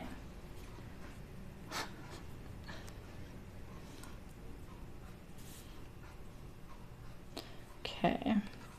Incidentally, I'm pretty sure that Sonia Phillip did a Craftsy class. Wait, it's not Craftsy anymore, right? It's Blueprint.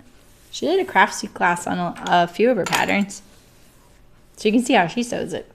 I think that's always fun to see how someone intended. So I start with the pocket upside down. Remember, I'm going to fold this little corner down.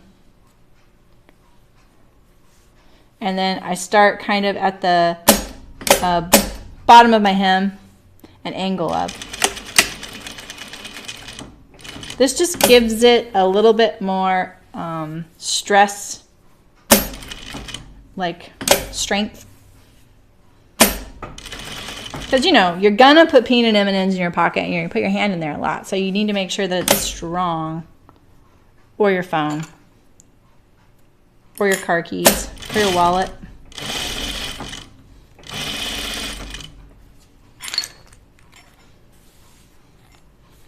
Kind of helps to keep things a little straight so I can see if I'm actually staying straight.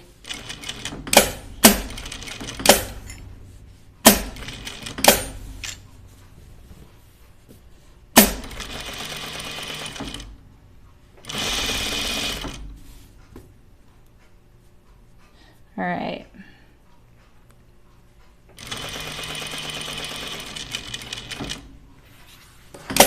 These are cute. It's gonna be cute.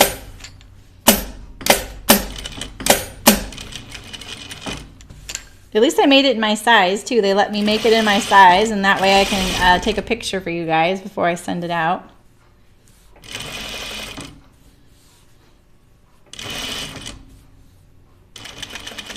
All right, so I've come up here to my end. I'm gonna sink my needle into the corner here. Pivot. I went 2 stitches across the top over here, so I'm gonna do 1, 2, and then come down. My triangle. There we go. Clip my threads. Where's my thread? Oh, here it is. I saw one. Wait. All right, let's do the other pocket. Now, doing my little, like the little hem whoop-de-doo I'm gonna do, it would be really nice to do it now when the dress is flat without side seams, but the thing is I'd rather it be continuous all the way around, so I'm not going to. I'm just gonna suffer through the fact that the dress is gonna be sewn into a circle when I go to do it. The dress has a nice, oh shoot, this time I got 3 stitches across the top. Oops. Sometimes the dress has a nice circumference, so I'm not worried about it. And if you have, you know, those twin needles for your home sewing machine, it's going to be great for this little thing I'm going to do. I can't use those on my industrial, and I don't have my home machine, otherwise I would have done it, but they make such perfect, you know, parallel stitching. I totally recommend getting it. They are fun to use. All right, let's see here. So you see that little bit of waviness? That'll come out. It'll be fine. This fabric does have a bit of, it's not actual stretch, but it does have a little bit of give to it because it's an open weave. It's not very open, but it's open enough. And I don't know what else can give you stretch like that. I'm not a oh my gosh, why isn't my chat updating? You guys aren't quiet at all.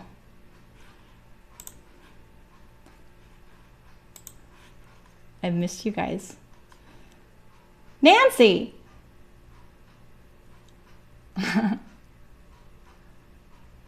Oh, cool, Siobhan. I'll check it out. Creative Bug. That's it. Thank you. Not Craftsy. Siobhan, you might be able to. You might be able to not slip stitch it. Try machine stitching it. Just do it to the lining only. You know? Oops. Just a second, just a second. I'm going to try this again. Hopefully that'll work. I lost my chat with you guys. That's what it was. All right, so let's see. Turning that under. That looks a little crooked. Is it crooked or is it an optical illusion? You know, it's so funny when you look at things through your machine like that. They can really look like they're straight, but they're not. Yeah, if you already have the lining there, could you... Yeah, I mean, that's true. You could use an invisible hem stitch to the lining, but... You could end up pulling a cerami, though, and spending so much time to get out of the hand sewing that it would have been faster to do the hand sewing. You all have watched me do it.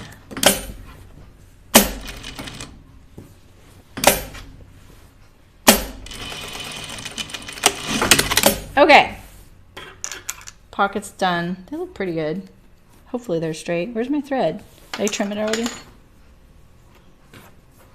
All right, let's do our shoulders. Wouldn't it be a bummer if I'd put those on the front? But I cut my neckline, so I know I didn't. All right, I'm going to do the French seams again, so wrong sides together first. I like it when I can see what I'm doing on the screen. Even though I don't really look at it, I like to know that I'm still doing something. Just in case I was wondering. So Aliza, I'm about to do the neck binding, which is similar to, oh, did I just do the wrong shoulder? No, I didn't. Similar to your armhole. And when I did the tunic number 1, I had a lot of trouble getting my binding to lay flat. Like so much so that I let the binding peek out a tiny bit. And it ended up looking cute and intentional because it was contrast. If you go to my website and look at the tunic number 1, you'll see it in the pictures. You'll know what I mean. I just went with it. Sometimes it's not worth the frustration, in my opinion.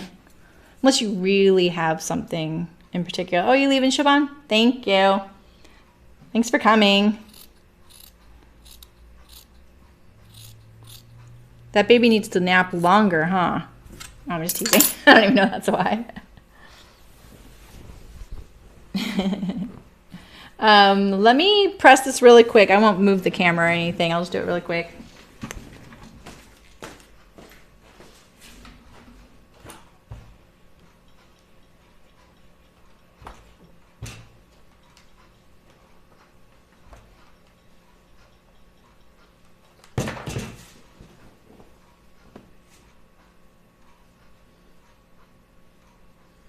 So I just press the seam one way and then I'm pressing it on its edge now.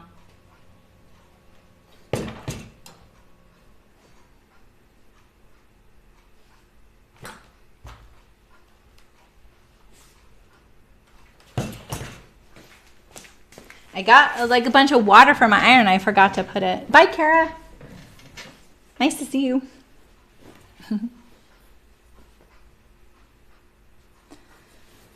Okay, here we go.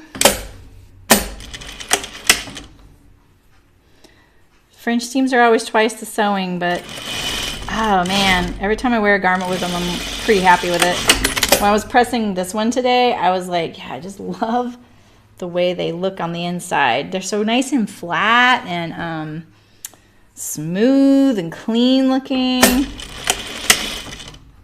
They can really elevate a project. All right, so now we have our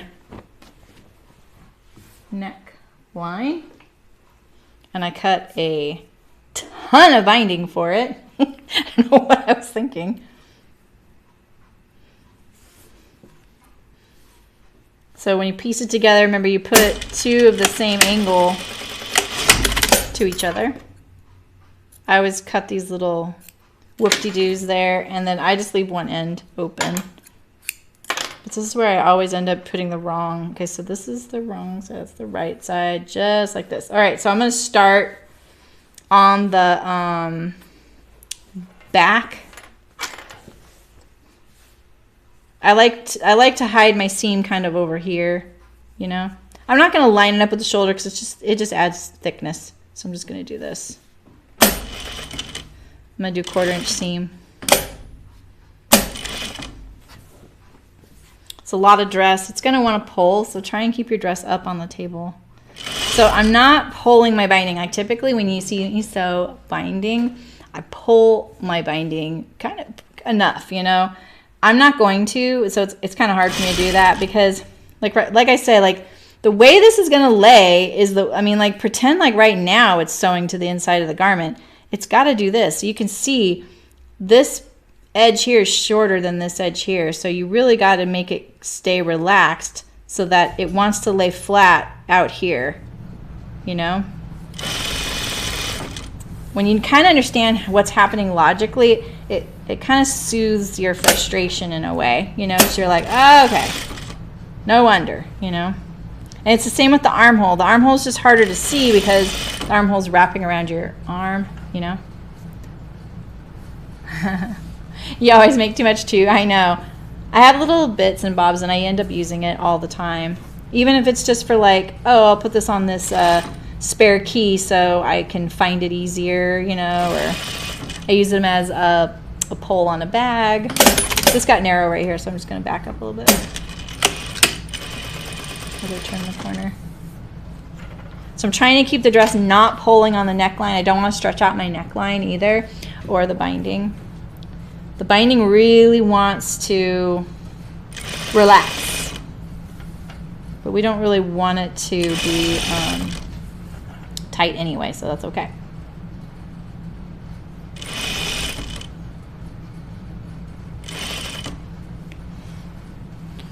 All right.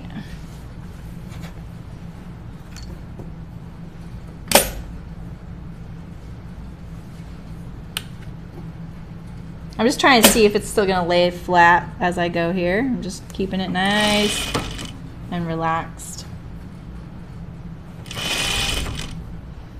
Again, I have really cute binding, but I'm using it for other things on this project that they gave me. Watch me end up having enough to have done the neckline, but oh well. It's okay. Oh, ouch, just scratched myself. All right, so I line it up at that edge and then cut it off like that. Now I'm going to clip my curve. You want your seam allowance to be really consistent around the neckline. It's not as important as it is on when you're doing the edging. So I used a pretty narrow seam allowance. I definitely could have used a bigger seam allowance. Let's see here.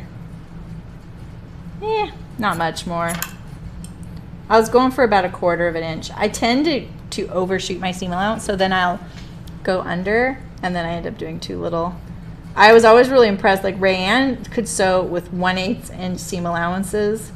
It was incredible, and it's because she had worked somewhere where they did a ton of applique, and the applique has 1/8 of an inch seam allowance. It's pretty crazy. And things would get sewn like with a zigzag stitch or whatever. So I was like, 1/4 inch seams, like most people have trouble going too big and you're going too small. I even adjusted a couple of seams without her knowing it so that she wouldn't have to worry about it. She was just so consistent with it. I was like, well, why fight it? Still goes together fine. And it was secured in other ways, so it wasn't like it was too shallow. So I'm just putting a little bit of a clip around the perimeter there, and now I'm going to edge stitch it. I'm going to do it from the right side of the garment. Let's see, I'm going to find my start stop. I'm going to press the seam allowance towards the binding and then edge stitch it in place. I kind of sink my needle in there, get it ready, and then I start going. You could press this step, makes it a little faster and easier. You don't want to stretch out your neckline, just remember. Keep it nice and relaxed.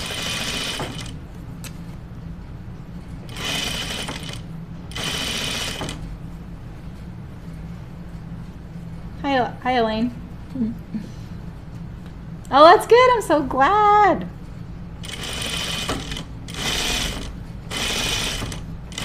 Yeah, I didn't know how to do it when I first started, and I just really like it. You know, I feel like if you really want it, that's when you figure it out.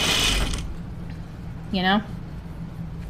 Makes sense. Just it's like, I kind of wish I was better at certain things that I'm like kind of mad and surprised I'm not.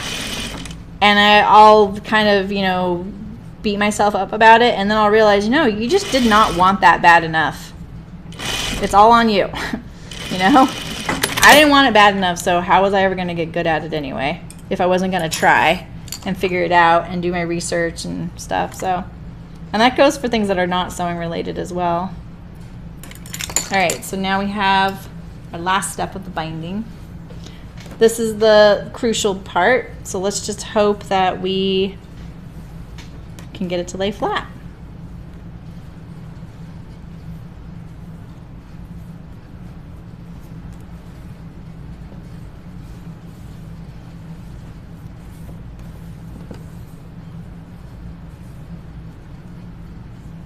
I think this is the back, so I'm actually gonna I want to start on the back over here.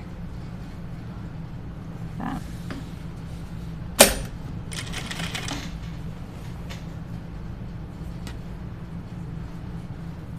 So I don't want to stretch it out, but I also need to make sure that it's all gonna lay flat, because if I have to stretch this to fit, then it will probably pull in the perimeter. Hi Julia, how's it going? Yeah, that's true, Nancy. I know. Yeah, the fabric is olive green. There's a better picture on Instagram of it. I don't know why it does. It shows up kind of grayish almost.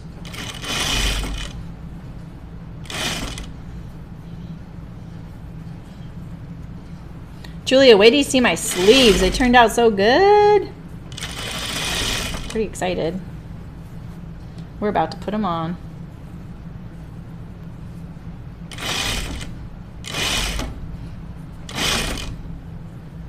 This went on really good. I kind of wish I'd done a better job on my tunic number 1. But, you know, I used my usual binding techniques, which didn't work for this kind of method, you know.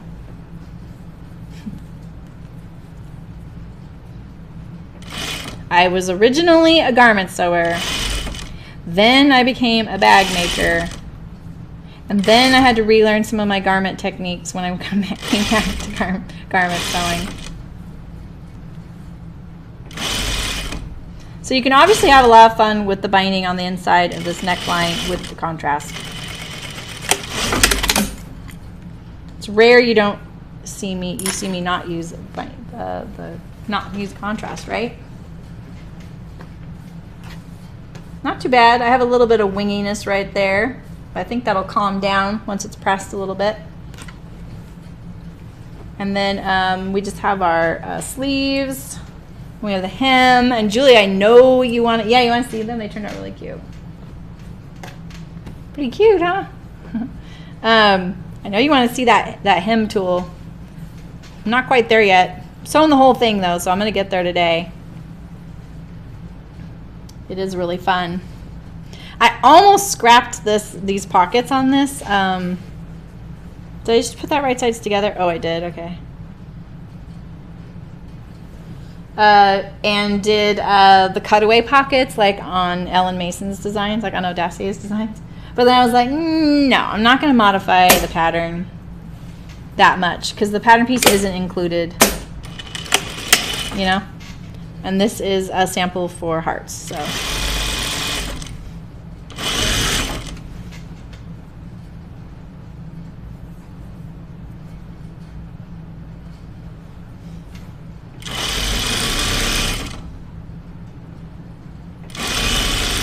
When you're sewing these side seams, they're out on an angle, so try not to pull on them. You will stretch them out.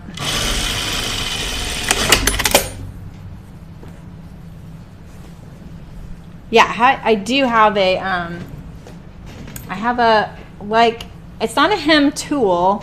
It's a tool for applying the binding, and it's not the clover things. They're called bias bars. Pretty excited to show you guys. Hopefully it all works out. I haven't used them in like 15 years. Hi Dorothy, how's it going? Well, I was gonna use the cutaway pockets. Like, I really like that style.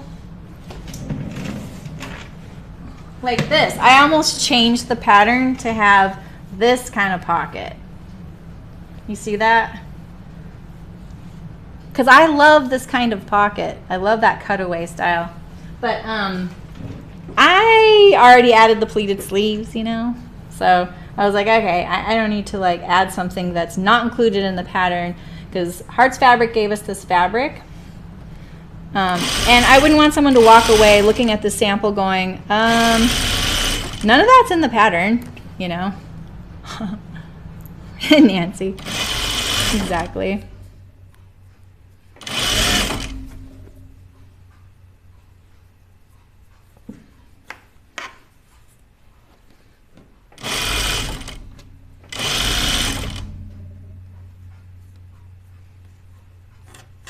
That's the kind of, that little thread going in there, that's what ends up ruining your French seam. It doesn't ruin it, but ruins your day over it.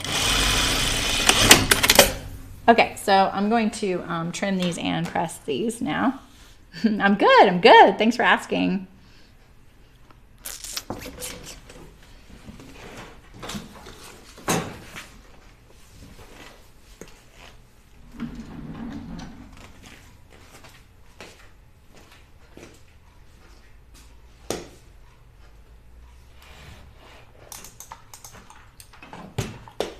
I'm going to add water to my iron a little bit.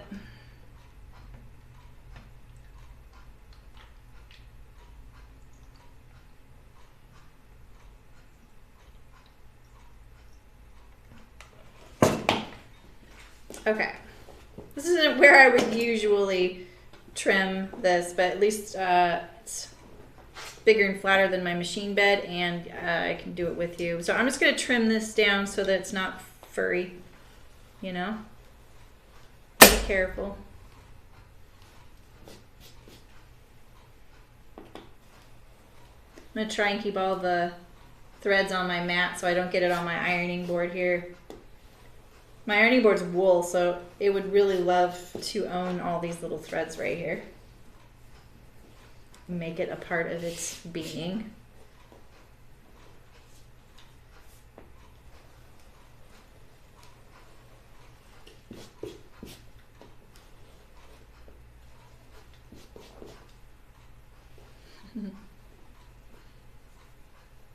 I am, Nancy. I know. I was so nervous.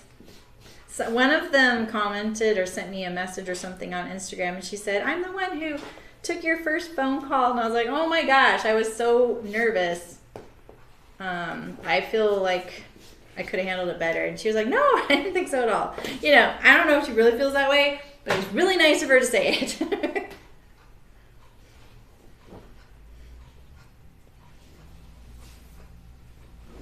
So I'm going to stagger my seams one from the other. So see, there's this one right here, this one here, so that I can press this. Just going to press it one way.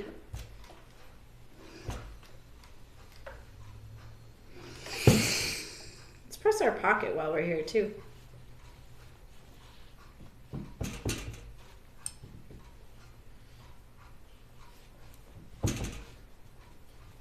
Heck.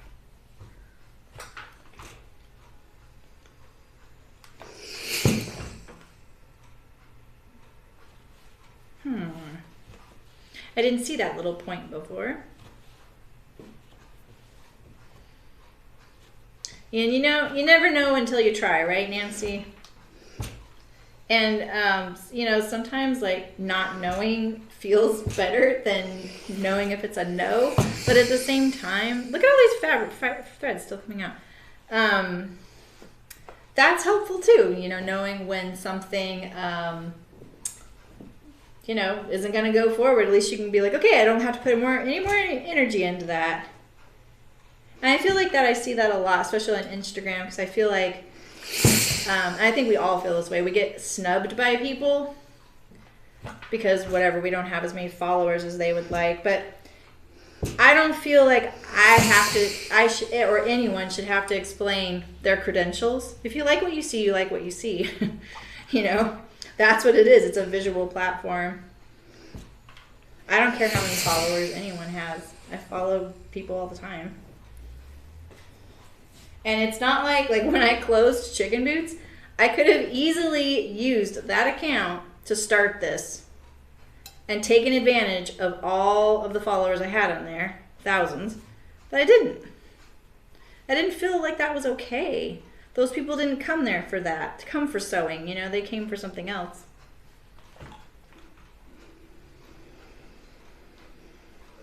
So as frustrating as it can be sometimes, you just gotta like go where the positivity is. And I'm really glad Hart's was really positive with me and listened to me and understood what I was asking for and what I wasn't asking for. Because I think that that's what people are always worried. You're going to ask something of them that they just don't want to give.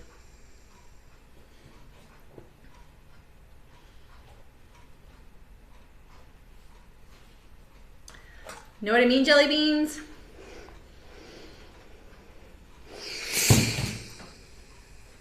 Okay. Yeah, the binding tool's gonna be fun. Oh, do you, Julia? You know, I could do that, I guess. I don't like lint rollers. My family loves them. I don't know why. All right, I didn't do a very good job of pressing that right there. I have a feeling this seam's going to have a few threads sticking out.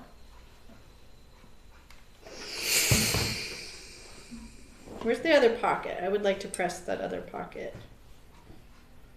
Is it this one? It's this one.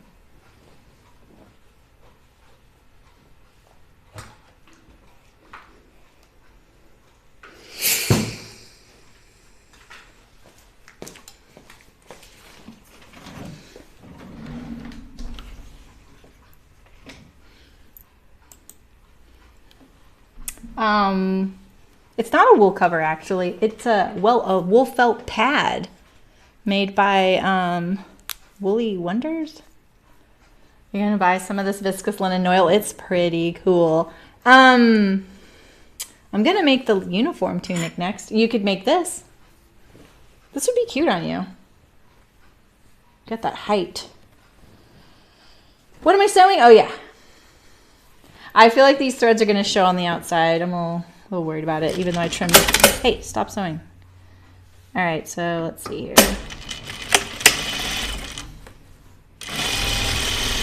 But yes, let's get to those hems. Such fun.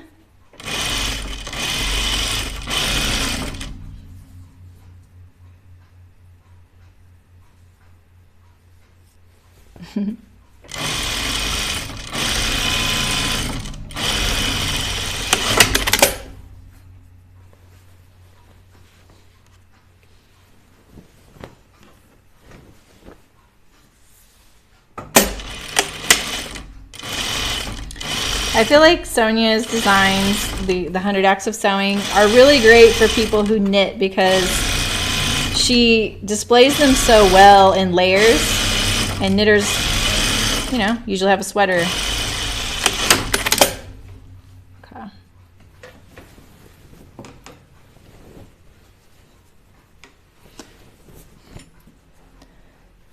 Well, where'd all those threads go? Did I really get them? Maybe it's this seam? Let's see. There's some right there. That's not bad.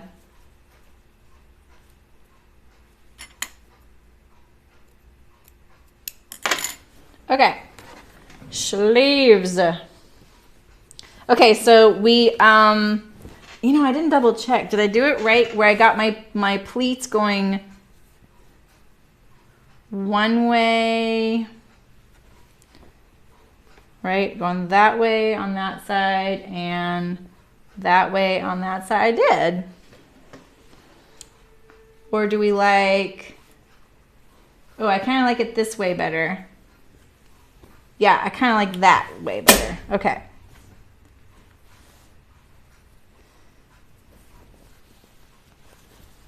I am too, I know. Do you want me to tell you about it? I told everyone about it yesterday, but I can tell you more about it. So you can kind of be like, oh, okay. Let's see. I want this armhole right now, so I'm going to turn my, I don't want to lose it.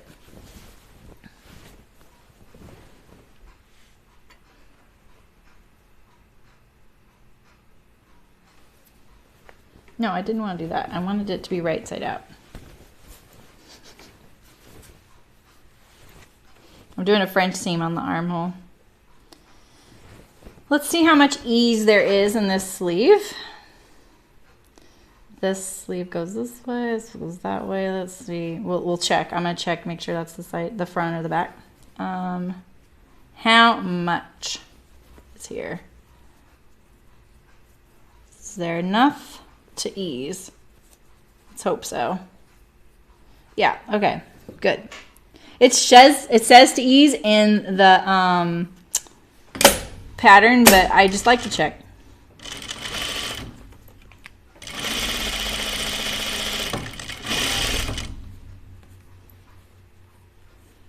I know, Julia. That was, I feel like there was a little bit of luck there. Because I know enough about pleats to know how little I know about pleats. Like, I've done pleats a lot. But, you know, there's some trickiness when it comes to the pattern drafting.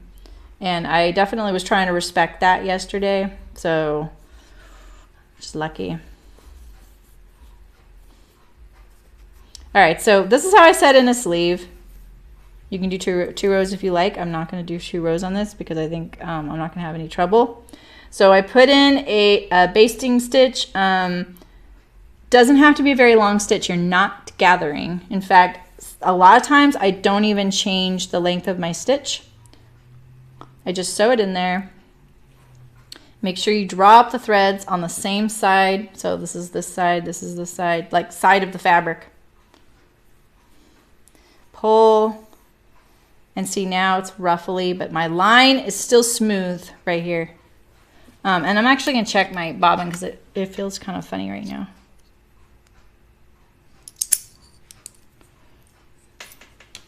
Going on here.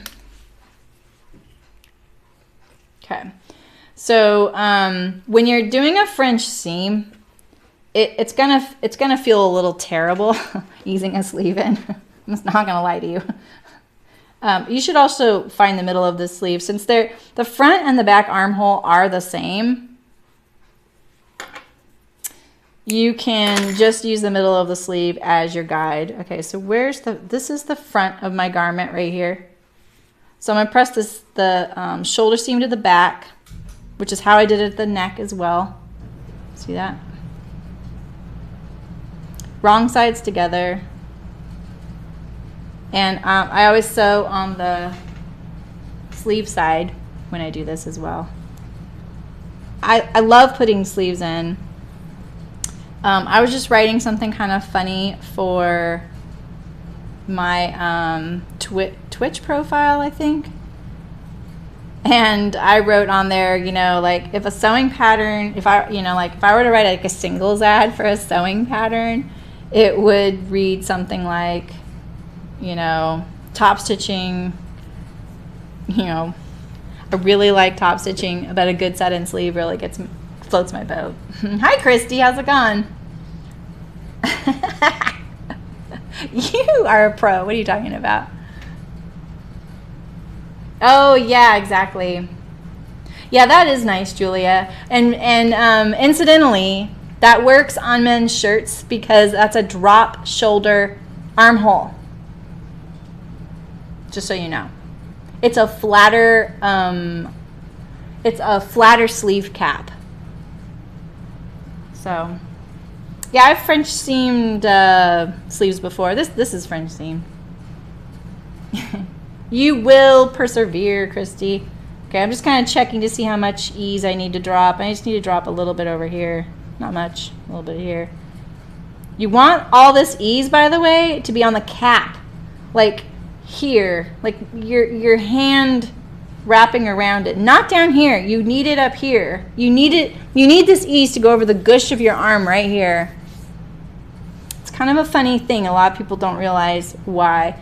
So my side seam on my dress is being pressed towards the back. The one on the sleeve is being pressed towards the front.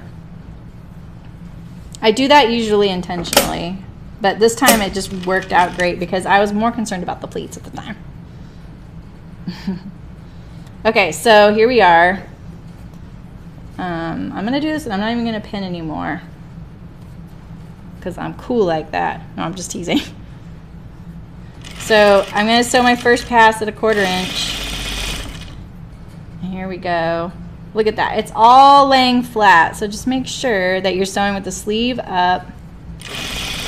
Now, when you're doing a French seam, you may have to sew down some of this easing ruffling. And that's okay because that's not your final seam. That little pleat that you create is not going to show. So don't worry about it.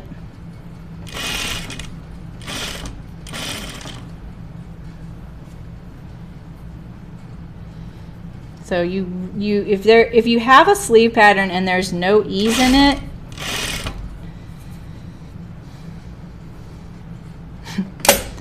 it's gonna be a little tight or do something funny. Like what happens is when you lift your arm up, the whole sleeve will come up and it'll do this.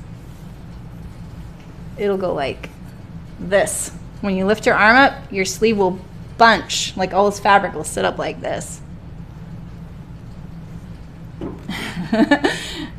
You guys, it's the basting stitch I put in.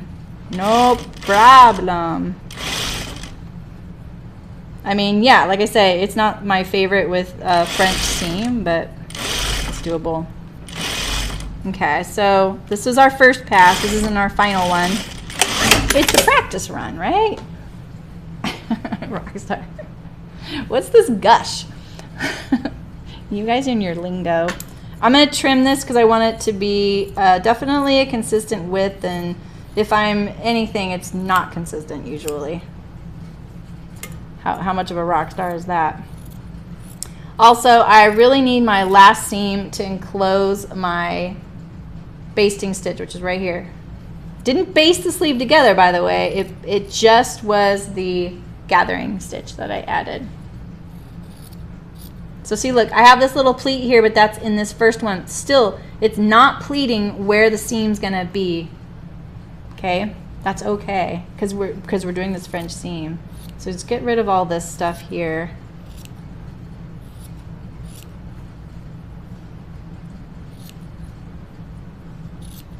You can clip the curve, I'm pretty sure, right? That's what I do sometimes, right?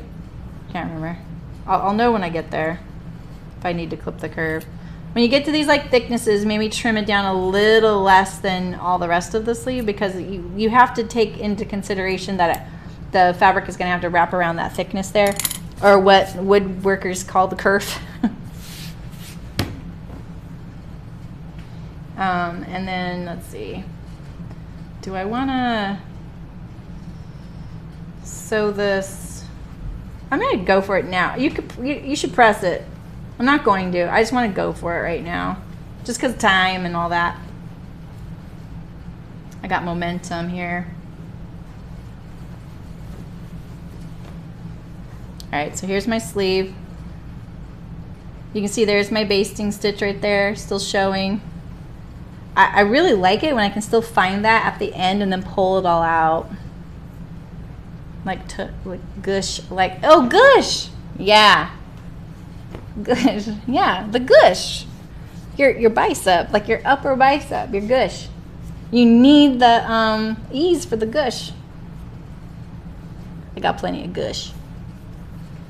Right. Okay, so I'm going to start here at the bottom. I'm still sewing on the sleeve side. I kind of get my needle in there, and then I get it going.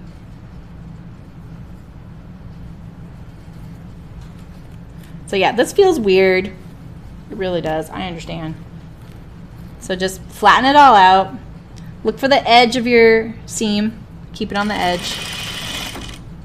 You're going to be shocked at how much easier. Like, now you've already sewn it, it really wants to behave, which is great, you know? Yeah, right? My husband speaks fluent German, and he goes there often. He just got back. And I'm always amazed at some of the shared words, because I've only studied Spanish and French, and I've studied a lot of Spanish. But Spanish and French are Latin-based language, right? And English is not. And it's more akin to German, which is so interesting.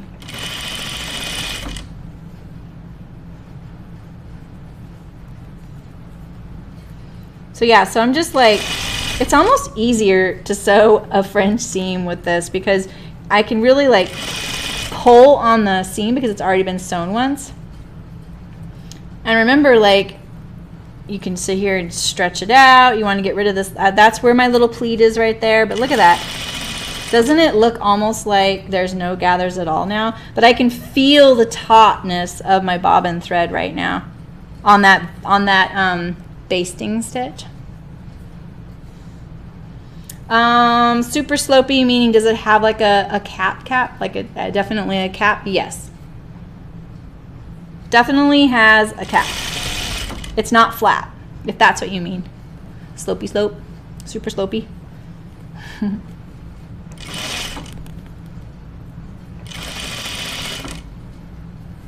think I just got my seam allowance a little narrower there because I can feel the cut edge under there. So let's see how I did. I'm at the beginning now.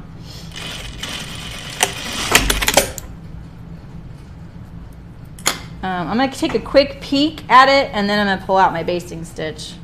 I just want to make sure it's all totally fine.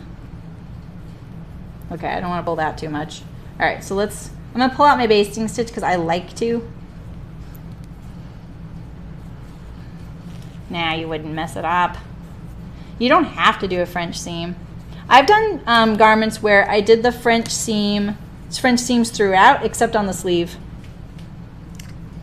You know?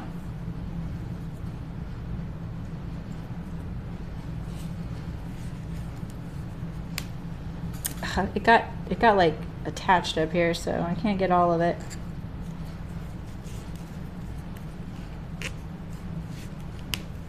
All right, so that's just, I like getting rid of the basting stitch. It kind of relaxes it a little bit.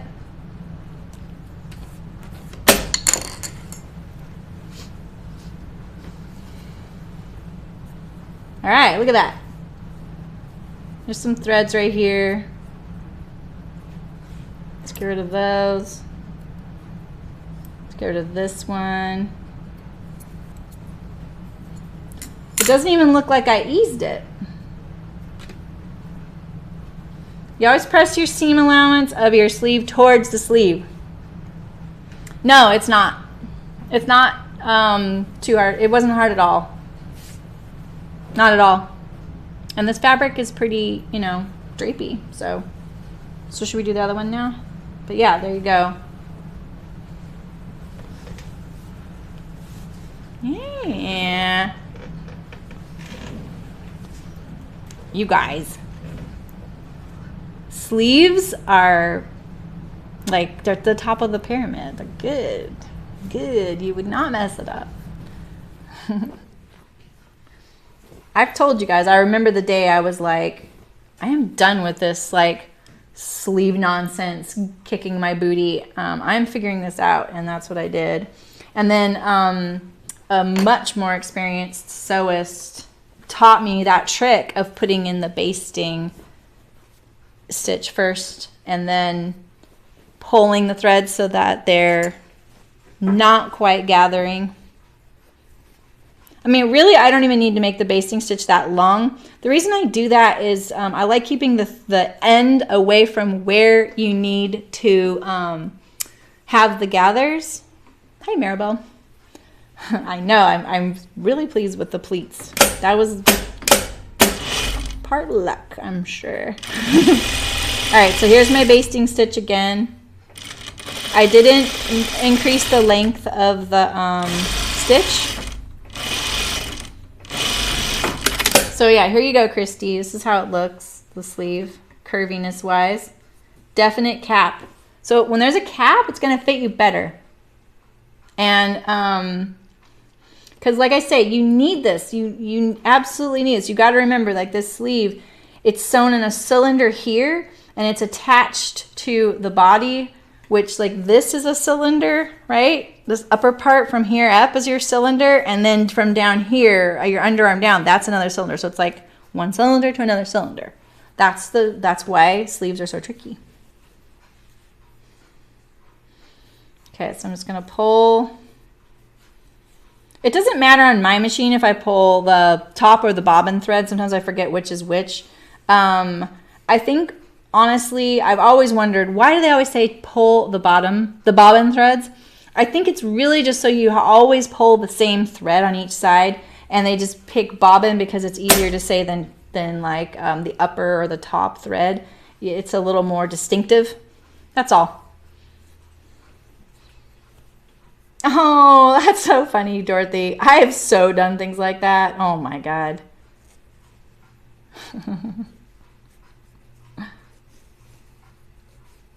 I used to put my sleeves on backwards all the time.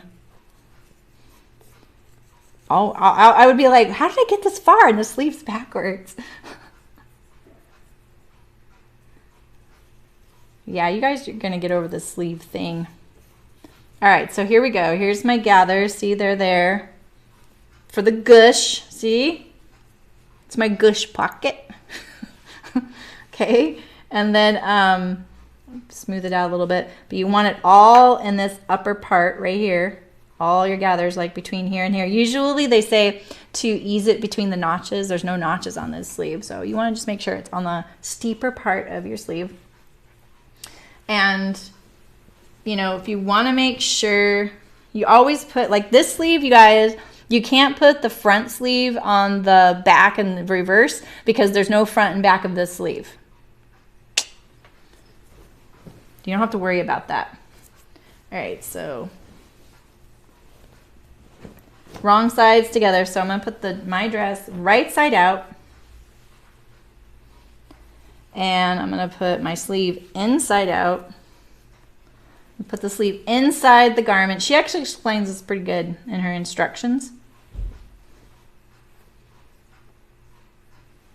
And line up my underarms, and on the body, I want the sleeve to press towards the back. On the sleeve, on this particular sleeve, it's pressed towards the front. I like to do that a lot because of the thickness under the arm, you know? All right, so then I'm gonna start it up. Oh, let's find the center. I should have found the center before I put the gathers in. I know that, I know that. It's the only pen I'm gonna put in just because it's nice having that guide right there. Shoulder seam gets pressed towards the back. Where's my cherry pie? Here it is. Here we go. All right. So I just start with these 2 points, right? I just start with my underarm, and then I'm going to adjust everything once I get it under the needle. You guys, I sometimes think pins don't help.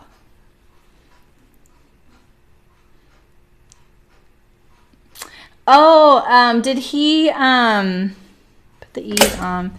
Did he do it? So when did he do that, Terry? Ease by placing his finger behind the presser foot, and when he was done, the ease is already there and evenly spaced. Did he pull? Oh, that nanny arrow was probably difficult to deal with, Christy. All right, so now I'm only going to focus on this from the underarm to the shoulder first, right? I only have to ease this much in. Flatten everything out. Flatten everything out. Just look at these two right here. Line it up. And remember, this is my first pass, so it's just going to be like a 1/4 inch seam allowance. No gathers towards the bottom there. It's all here up at the top. I feel like pins limit you in a way. I have a lot more ability to adjust as I go when I don't pin. But sometimes I need them. That's what they're for. You use them when you need them. You know? Hi, Lisa. To prevent torquing, finger behind the presser foot, like back here. I'll have to Google that. You know, the other thing people do differently than me is the yoke burrito thing. I don't get that. I just sew it all right sides together. You guys, there was no Google when I was learning to sew. I had to figure this stuff out, and I had to make it, and I was so hell-bent on not hand sewing. I.e. lazy. You know, I was 20 or something. So I was like, I don't need to do that. Right? Okay, so let's trim this. Okay, don't get confused on which is your easing seam, which is your seam. This is my seam, one closest to the raw edge right now. There's my little gathering thing. I'm going to try not to cut that thread. It's nicer to know which one to pull at the very end, you know. You hold it up at the back of the foot and the fabric builds up behind the foot. That's awesome, Christy. Christy, you are on a, you're becoming the knit expert, I think. You're doing all the underwears and stuff. Like, I kind of know a trick where you hold your machine and it's stretching the fabric. So that's why it's easing it. You're kind of doing a pretend differential, but kind of in a forced way. By the way, you guys, your serger sometimes has a differential feed, which will put the gathers in for you, which is kind of nice. Doesn't mean it's at the right ratio. That's interesting. I'll check it out. All right.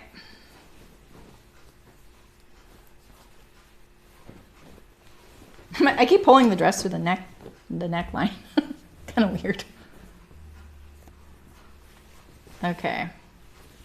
So when do quilters ease things? Is that part of quilting?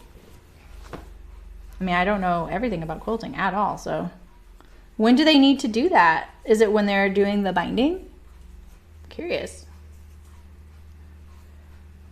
What search words would I put in to find that?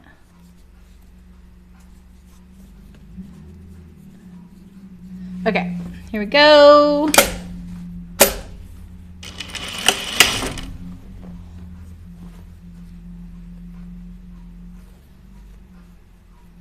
See, so there's my little puckers on the first pass, but they're not gonna stay there. Ooh, and then we're almost to my binding. We're gonna do that next, you guys. I hope it's actually exciting.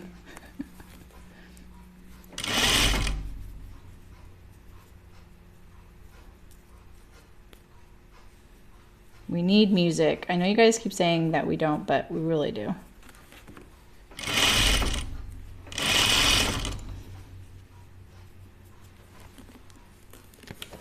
So you look at that. Look at all those bumps there. See that? It's all gonna be fine.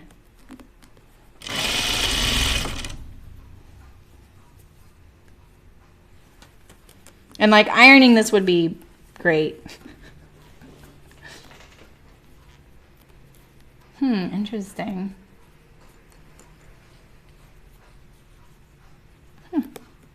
Oh, for a sport coat, yeah. Yeah, this is definitely a tailoring type of thing.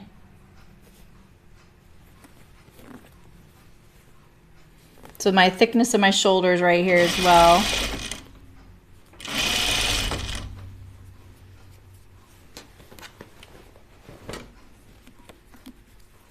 So I'm like pulling my sleeve down, making sure I'm right on the edge, the seam. See that? The seam is right there. That's what I'm kind of being so fiddly about right now. When you're up at that cap, it feels kind of fiddly. You gotta let it know who's boss. Who's the boss? You're the boss, right? Two layers that are a little different. Oh, okay, okay. Let's see how it looks before I pull everything. Not bad. But I keep enclosing my, what you call it? The gathering stitch. So I can't even see it on this one. Okay, guys, let's see how they look.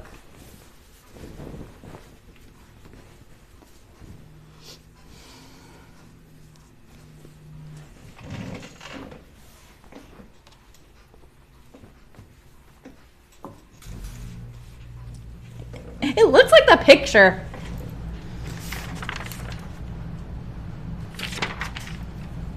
Okay.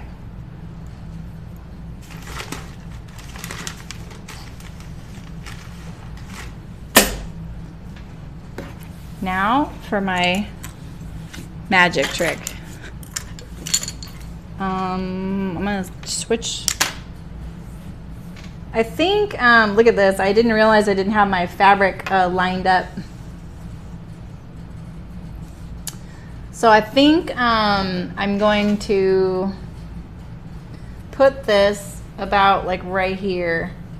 So I might hem this. I'm gonna hold it up and see how long it is on me. It's not for me, but I still don't want to make it too short or too long. So that's like, yeah, I don't really have much more for a hem there. I could use, my shoulders are so tight. There's something about looking up at the camera and sewing, it always makes me really tight. I could use bias binding on the hem. I think what I'm gonna do, you guys, is not hem it right now since it's already almost 2 o'clock. So this is kind of a long stream and I really want to get to this little fun bit. You know how to hem. You can do all kinds of different hems you want. You can stay for the hem afterward, but I'm just going to do this part now because we want to. So let's change to the white thread. Sorry, bump the microphone. And I'll get my nifty tool out. So I'm using something called bias bars, and I discovered these working at Fabric Temptations in Arcata, California. And I was kind of into, like, she had all kinds of really interesting tools and stuff, you know, like interesting things I'd never seen before. And, you know, a lot of them, just like now, a lot of those tools are born out of a trend, a sewing trend, you know. So this one was, I think, was born out of this time when people were loving doing Celtic knots on things, on quilts and quilt squares and quilt panels and things like that. So these things called bias bars were invented from the Celtic Design Company.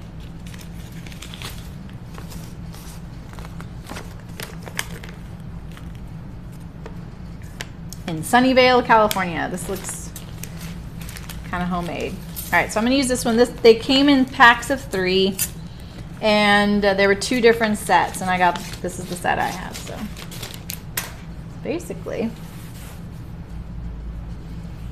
what you do is you sew your bias wrong sides together. I need to iron this. Let's iron the heck out of this binding so I can do what I want. I do the pressure foot thing all the time because I like to say, oh, my presser foot has a lot of pressure, because my machine does. And I can barely say it, Crafty Dad, so I feel your pain there. I can just barely say it just because it's like kind of a tongue twister.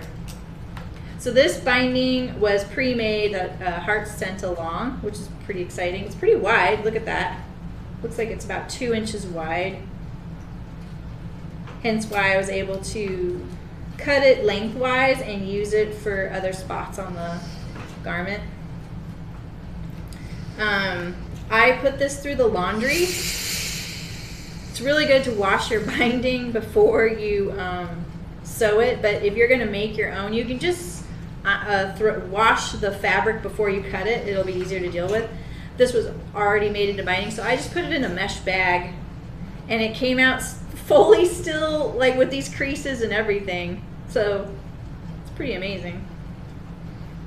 So don't worry that you're going to lose the creases. Maybe some fabrics might, but you'll be able to see it and you'll be able to add them back. It's all because if you don't pre-wash your binding, remember the grain line is right here, and it's going to shrink like this, not like this or like this, but like this, which will do something funny on your garment. The binding will look fine. The garment will have wrinkles where you stitched it. And if you ever want proof, just look at some of my garments, because I cheat and do it all the time.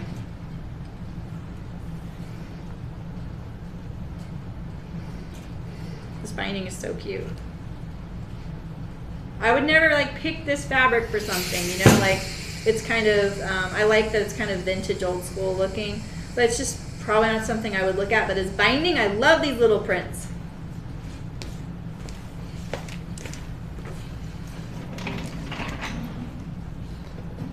You know, those little prints always look so different. Okay, so I feel like this is kind of wide, unless I really wanted to do a wide binding. I mean, we could do the really wide bar.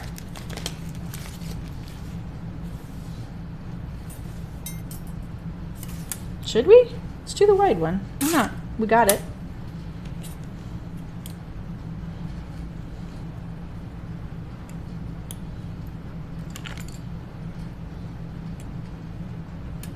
Okay, so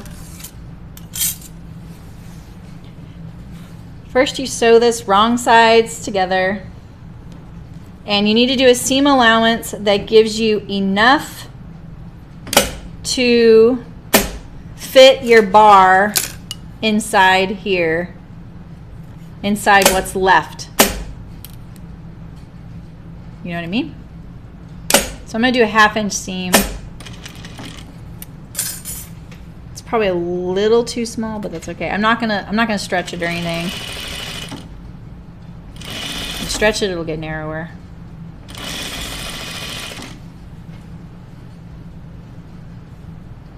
Now, I do admit that, thanks.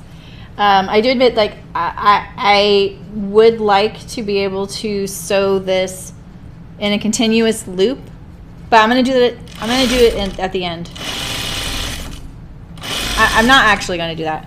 I thought about it through. Actually, I was laying in bed this morning thinking about it. I'm not gonna sew it in the continuous loop because it's just not necessary. You don't need to do that. You don't need to be an overachiever, try hard like I am sometimes, you know? And I'm not here. Not when it comes to sewing. Which I really feel like a lot of my friends would argue differently, but the thing is, they don't know that I'm not. Like people who don't sew as their main thing, just because I might be better than someone else at sewing doesn't mean I am a sewing try hard. You guys know I cut corners all the time. But it takes a sewist to know that. My seam allowance got a little off. I'm just going to kind of back it up a little bit. I'm going to stare at this, not this. And I started to stare at the needle.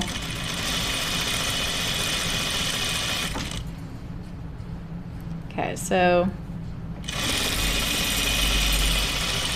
now obviously the width I picked here wouldn't work with the twin needles I was telling you guys about earlier that you can get for your home sewing machine, but a lot of the widths do.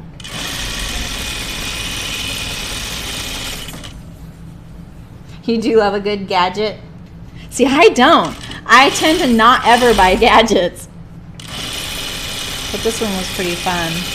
And it's like the one thing I thought I lost when I moved over here, but I found it.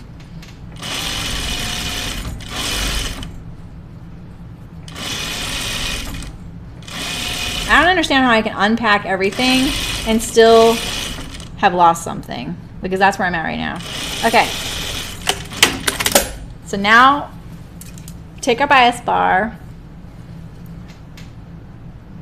Yeah, it does, little shop. It does. If you're going to use something that's really, really, really, really frayy, that's a word, what'll happen is that the little peaks of each pink like this, they're going to lose all their, is it warp that goes this way and weft that goes this way? Like, I don't know how that fabric's on the loom, but it's going to lose all of the horizontal little fibers, and then it'll just be little vertical ones. So it's not, like if it's something that frays really badly, you might consider something else, but it does work really good. Zigzag and pinking shears are totally acceptable in my book. All right, so let's iron this. I need to trim it too. So now,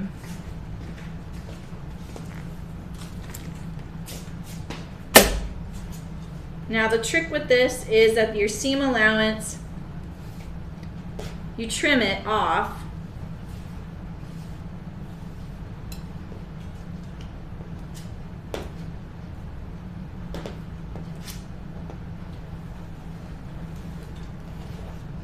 Trim it off.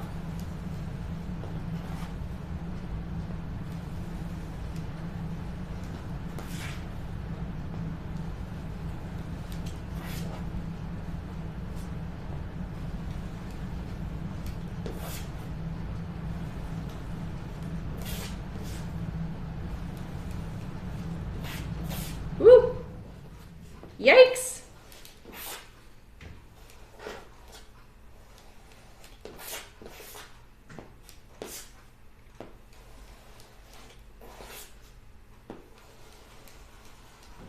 So the reason you do this wrong sides together is so you don't have to deal with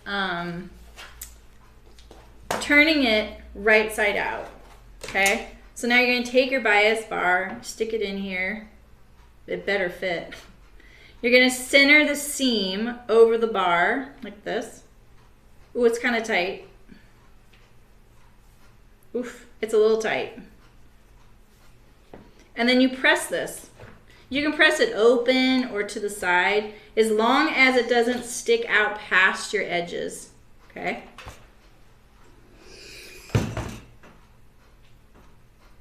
So maybe push it to the kind of the side there. Ooh, it got hot. Like that. And then just keep going. Like this. Okay. You guys see where I'm going with this?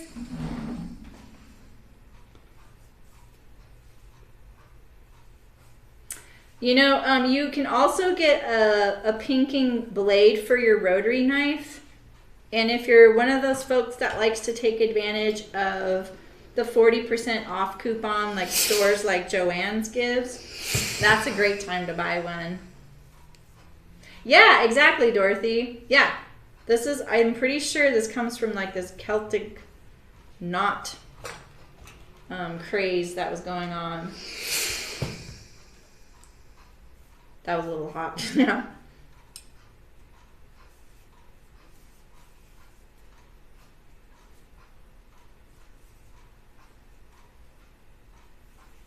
Just trying to be consistent.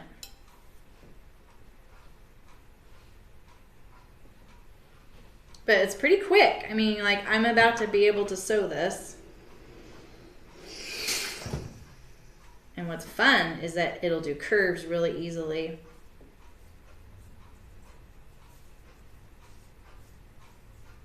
Even if it's a little tight, it actually works when if you scrunch it up, because then it relaxes the bias. You know, it's kind of like that, what's that finger puzzle, the Chinese finger puzzle? You guys know what I'm talking about? Bye, Crafty Dad. See you later. You don't know what's going to happen. You have some, Dorothy? That's awesome. They're plastic. Oh. Oh, so they still make them? That's good to know. What's the brand? Can you share it with us? Do you know?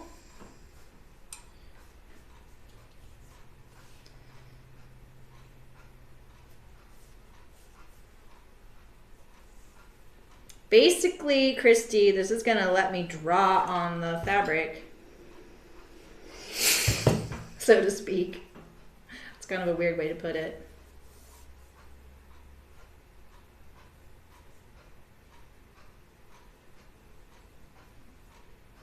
Did I not trim this seam allowance right here?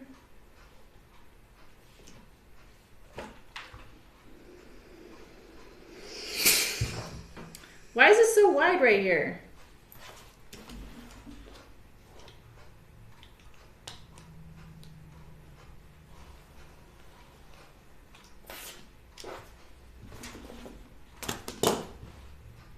Almost done.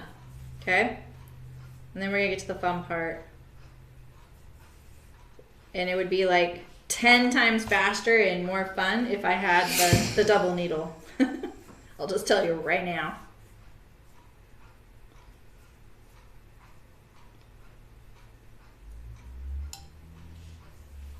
I'm really hoping that this isn't too wide to do a little loop-de-loop.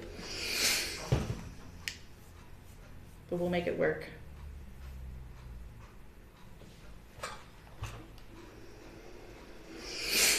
All right.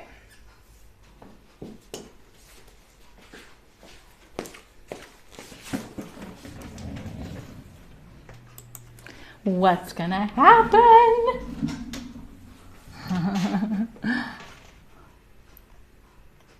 Pickers. Oh, pinking shears, I bet you're trying to say. Okay. So here's my bias bar. Let me put this away. Probably gonna need my cherry pie. All right, so now what we're gonna do is we're going to put this on the, oh, there's my thread for my, that was so satisfying. That was my basting stitch. Okay, so here's the front. Let's do this at the, let's do this at the ironing table. Sorry, guys.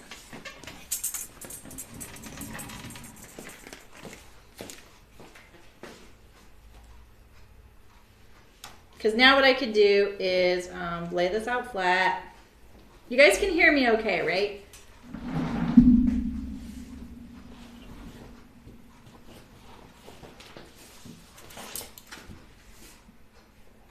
I'm just going to put this in here so I can pin against it. So now what we can do is we can attach this on here however we want. So now I can, we'll just hang off a little bit there.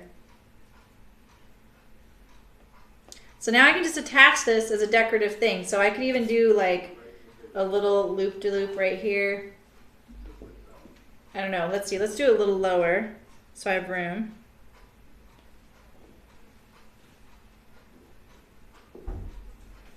And then let me get my ruler.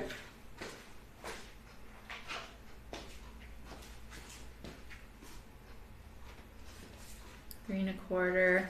Let's just chalk it.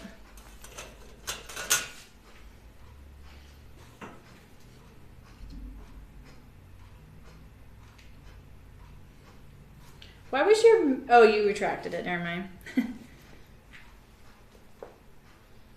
All right, so I'm just gonna do this, make it a little faster.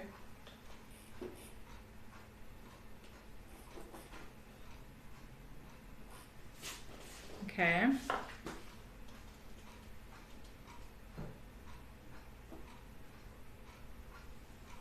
I don't really want to pull it.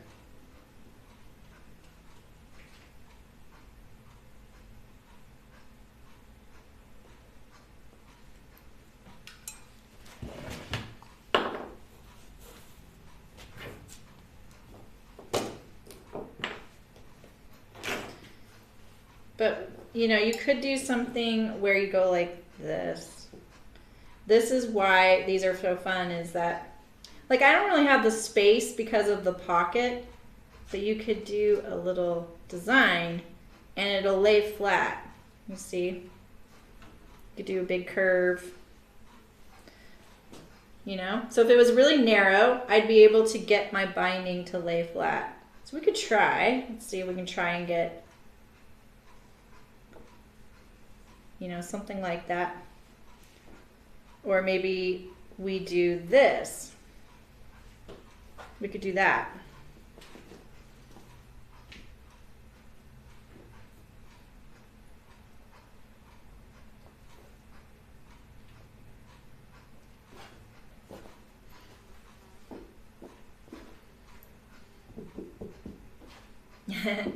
I might not make it straight. The fun about this is that you can do curves and they lay flat, you know?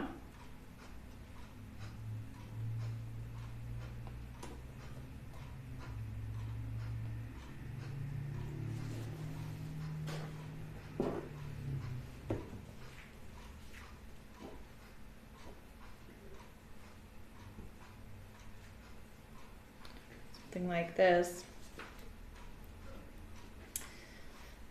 You could do letters.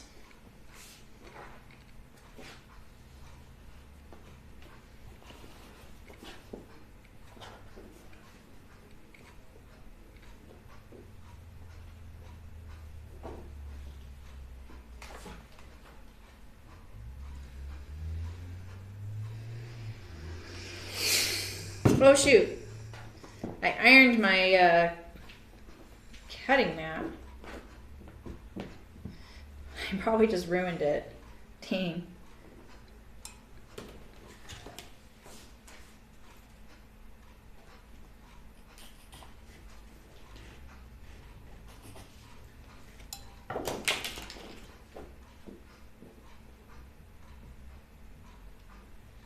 I don't know, what do you guys think of the curves? You like the mountains and the valleys? Yeah, I know, it kind of gives it an organic shape.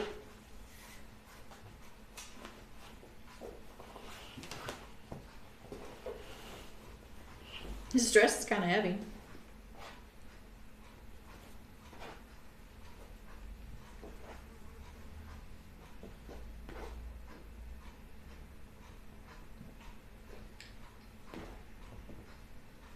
I'm kind of eyeballing it. You might want to like do something a little more intentional, you know? But we'll look at it. I'm going to look at it all flat. Make sure I didn't do anything too asymmetrical.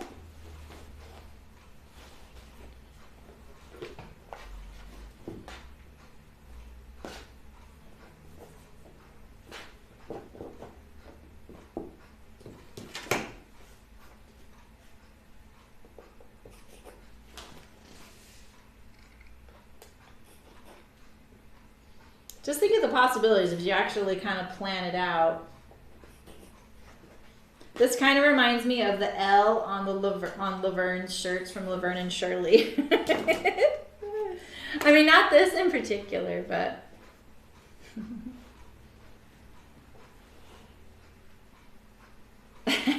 Nancy. Oh yeah, our dogs, same thing, man. We, you know, not our original dog, Molly. Like, she was like, she wouldn't even ask, you know. But now that we have this little pug puppy, he lives for meal times, man. And he does spins, and he like reminds us, like, hey, you just started making my dinner. Where'd you go? Where'd you go? Because we add water to it, and then it gets ready to eat. Okay. So then when I get here, I will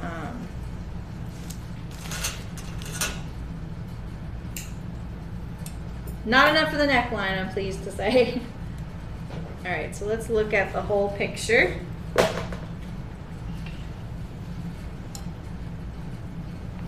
See what we think.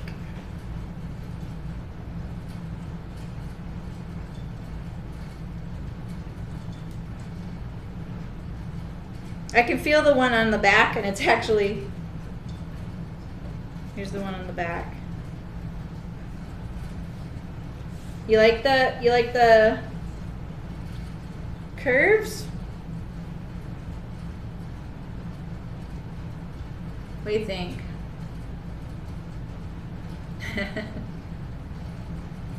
Chihuahuas, that's funny. It's his eyes. That's so cute.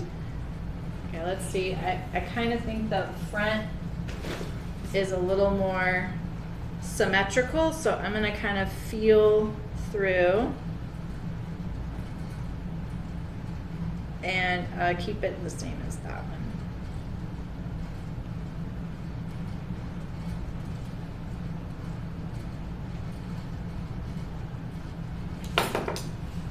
This is a trick, like when you're pinning something, you can slip your ruler under. It'll help. Then you have something to press up against. Wait a minute. Wait a minute. Yeah, I was gonna say that's kind of high. Okay, here we go. This is more like it.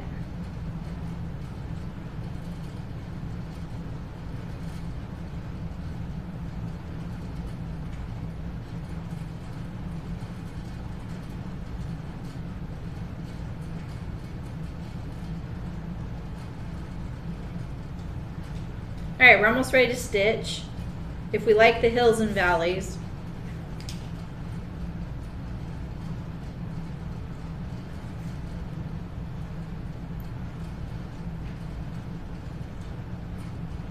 Does it make it look apronly? I was worried it made it look like Charlie Brown.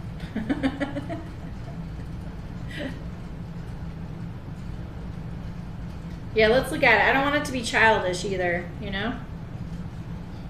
All right, let me get the full camera and I'll show you.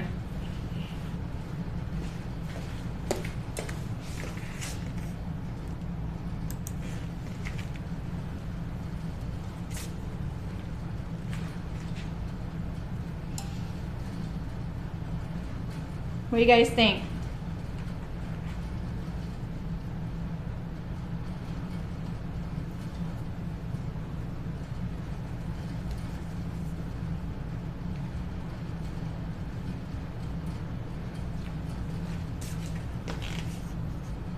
It's too aprony, isn't it? Should we go straight? I think straight's better. The color is so much better in person. Yeah, let's go straight. All right, that'll take me a second. No, the chalk lines were just a guide. So that I kept the distance the same all the way around.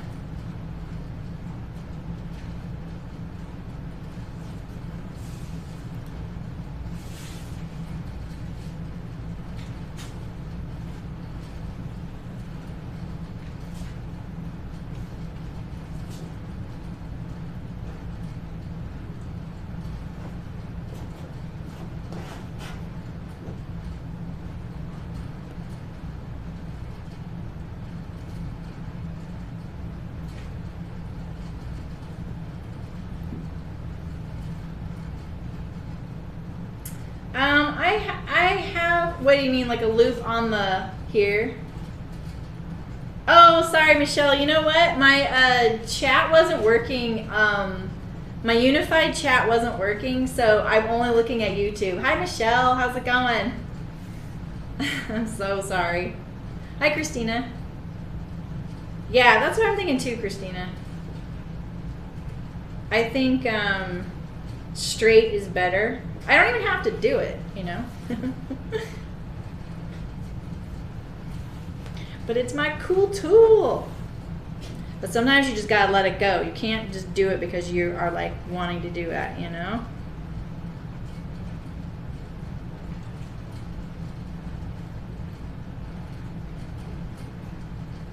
Okay, bye, Christy.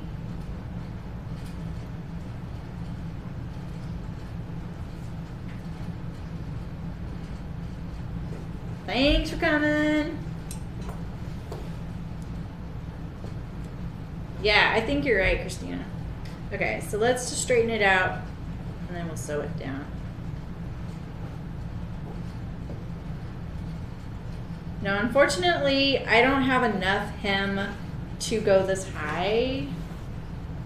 So the hem is, the stitching is going to show on the hem. It's not going to be as clever as the pocket was.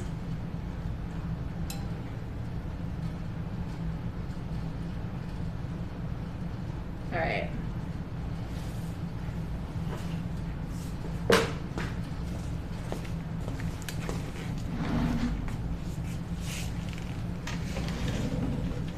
You were all alone over there. I know, you got to recruit some Twitch. Oh my gosh, look at all these. You have been talking to someone, say try hard. You would not have ruined this at least 5 times by now. Yeah, so like that Chinese fire puzzle, or Chinese finger puzzle, you know what I'm talking about? That's what it feels like when you're putting the when you're putting you're putting the bias bar in the binding, and you put your finger. It's like that. That's how it felt. Maybe the trap.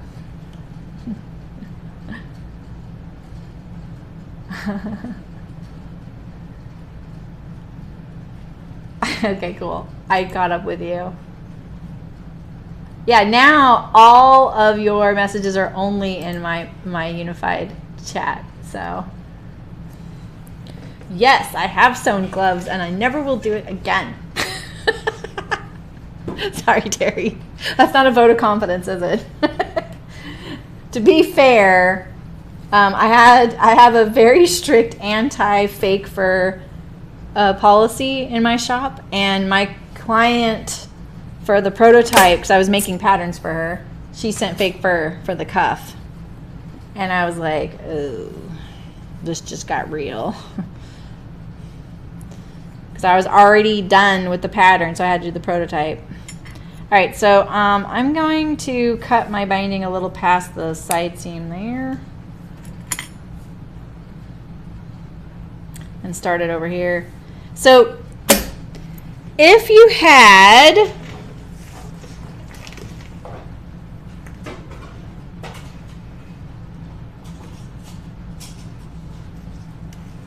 okay, you did this on your home sewing machine. Yeah, you totally got it, Terry. You should totally try it. That's awesome. Yeah, your that son sounds very good at sewing. They're such small pieces, you know.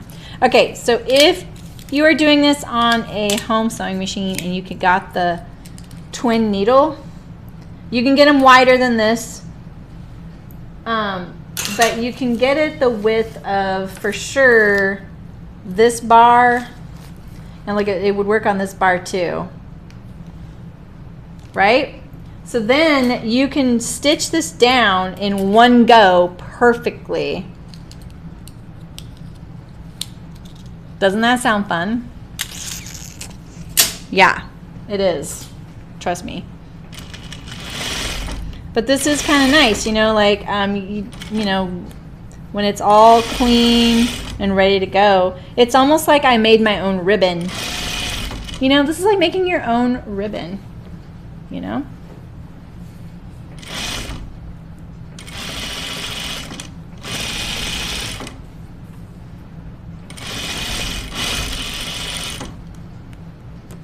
I did change my bobbin, right? Oh, I did. But you know what? This is when I might have taken a chance with the olive colored bobbin. You know? So, but you know what's funny is your names are now changing color. It's so weird. You guys have been like, they're like one color all chat, and now all of a sudden you guys are changing every time you talk. Which is kind of funny, huh?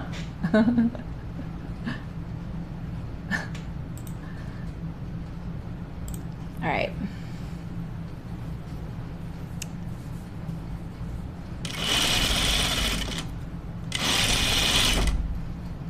This is pretty easy to sew on once you have it nice and secure. Don't stress about it. Definitely don't pull on one or the other.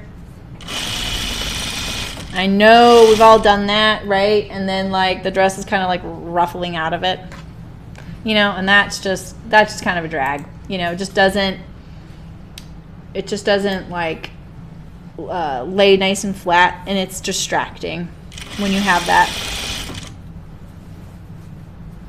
Maybe I should take my leftover piece and put like I could put an A for Allison or an L for Lexi. They're not watching anymore, I bet, but you're shocked I'm using pins. I use pins.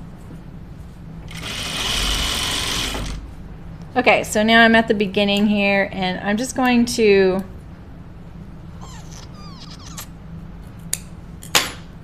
fold it and line it up with the side seam. Just like that.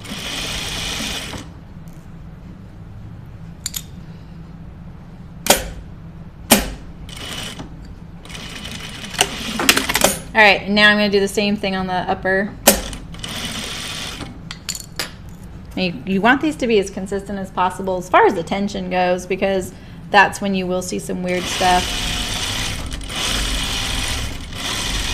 I'm trying to keep it kind of light.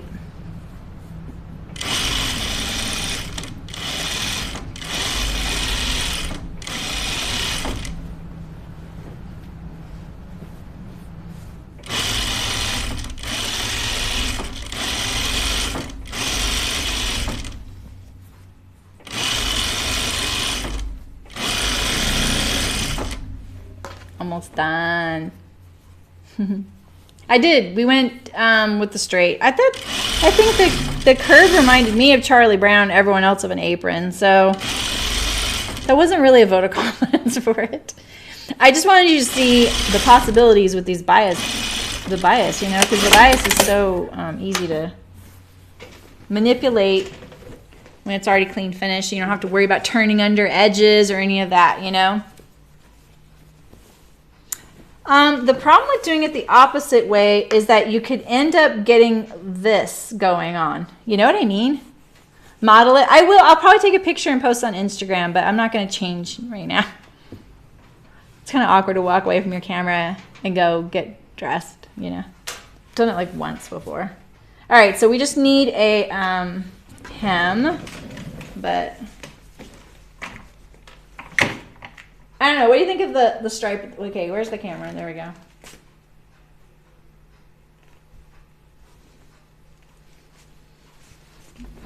I like the sleeves so much.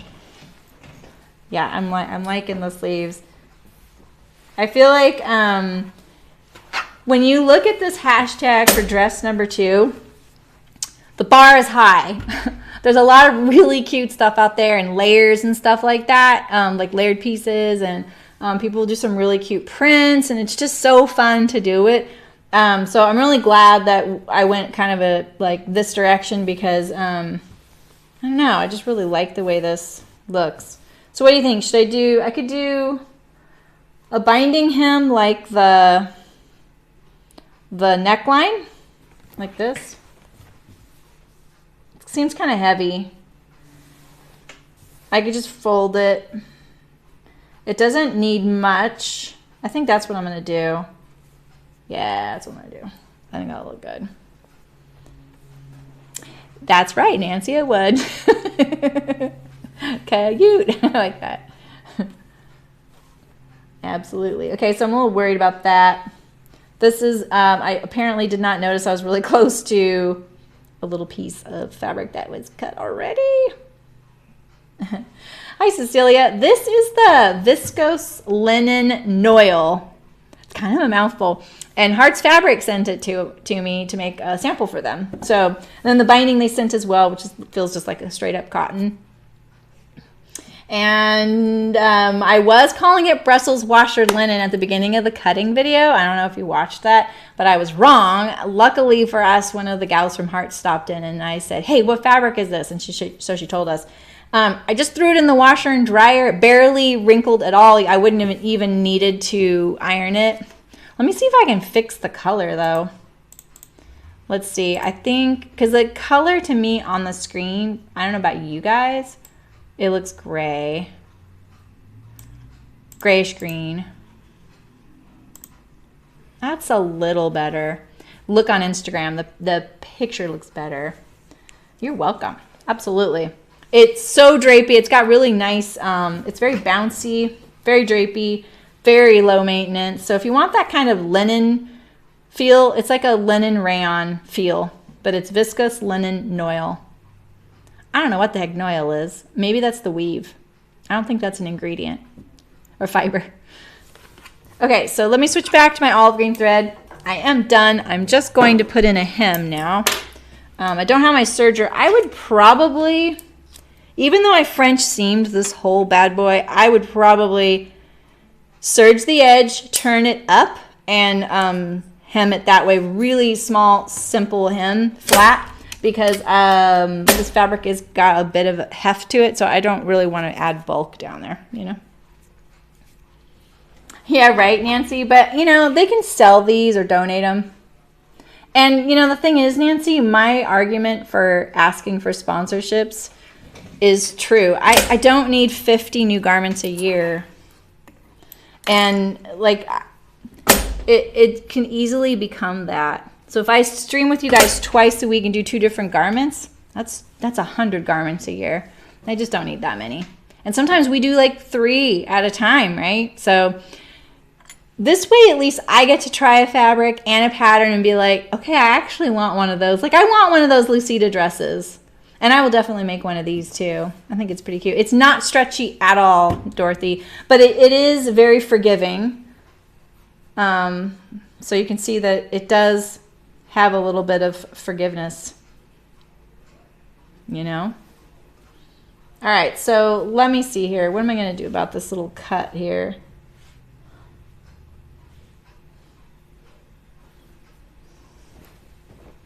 No, I'm not happy about that. I wish I would have noticed that.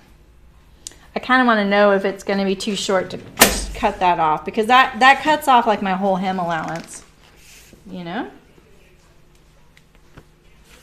But it's getting kind of short even for me. I like short things, so I don't really want to like make it so that they can't sell it to someone taller than me. I'm not that tall. I think I'm just going to go like this and include it. I think I'll stitch across it to kind of stabilize it a little bit.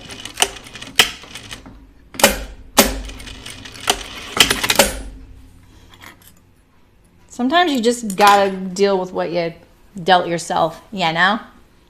Yeah, right, Michelle? I mean, and if you, like I say, if you look at the hashtag or if you look at Sonia's account, the pattern designers, she does that a lot. She wears this over pants and skirts. Lots of layers. Super cute. All right, so I'm gonna get rid of some of these. You know, I'm gonna give it a haircut here. And we will hem this gal up. When I make mistakes like this in the cutting, it makes me start doubting, well, did I lose any of the pattern in there? Like, is it still straight? Is it still the right length? But my side seams match. I don't see anything weird happening right there. I think it literally was just where the fabric got cut into before I had done it. All right, this is the front. So I'm just gonna press my seam. See, this is why I kind of wish I would have used an olive bobbin, But you just never know. Your bobbin thread could pull up. That would be kind of a drag. You know? Yeah, right, Nancy? Exactly. I do feel like I have too many. And lately, like since I made this dress, it's like one of the first things I made here on the live stream, the one I'm wearing. And it's a little smaller. It fits, but you know, it's like the last year, my metabolism is changing big time.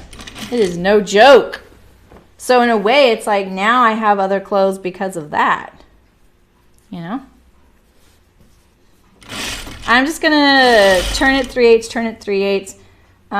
And I really like it when the hem is filled with fabric, unless it's a really wide hem. That's nice too. But I like it when it's filled because I feel like then it wrinkles less in the laundry. Maybe it's a placebo effect. I don't know.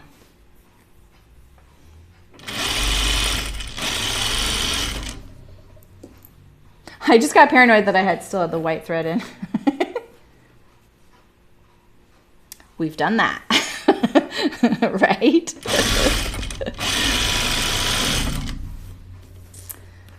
So if any of you are new here, we're making the dress number 2 by 100 Acts of Sewing. Hart's Fabric in Santa Cruz, California sent us the fabric, which was really nice of them, and the binding. So it doesn't mean I get to keep it. I just send it to them. Oh, that'll be cute, Terry.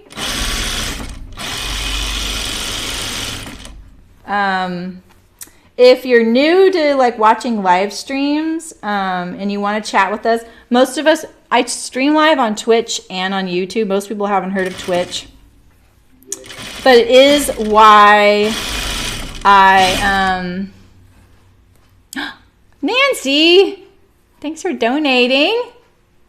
That's awesome. Thank you. That was nice of you.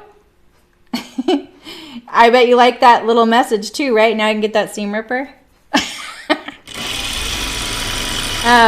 So it does sound like I'm sometimes talking to imaginary people because I might be talking to everybody in one channel, that they're like chatting more in one channel than the other. But if you want to be able to chat, you do need to create what's called a channel in YouTube, which is just like an account. Thank you, Nancy. That was awesome. That's great. Okay, I'm at the end here.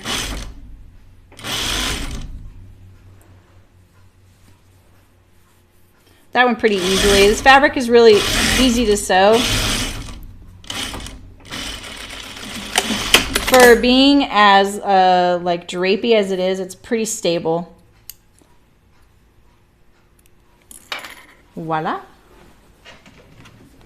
I really want to iron this neckline right here. It's bugging me. My new label. I ordered labels, you guys. I'm so excited. Okay, so here is...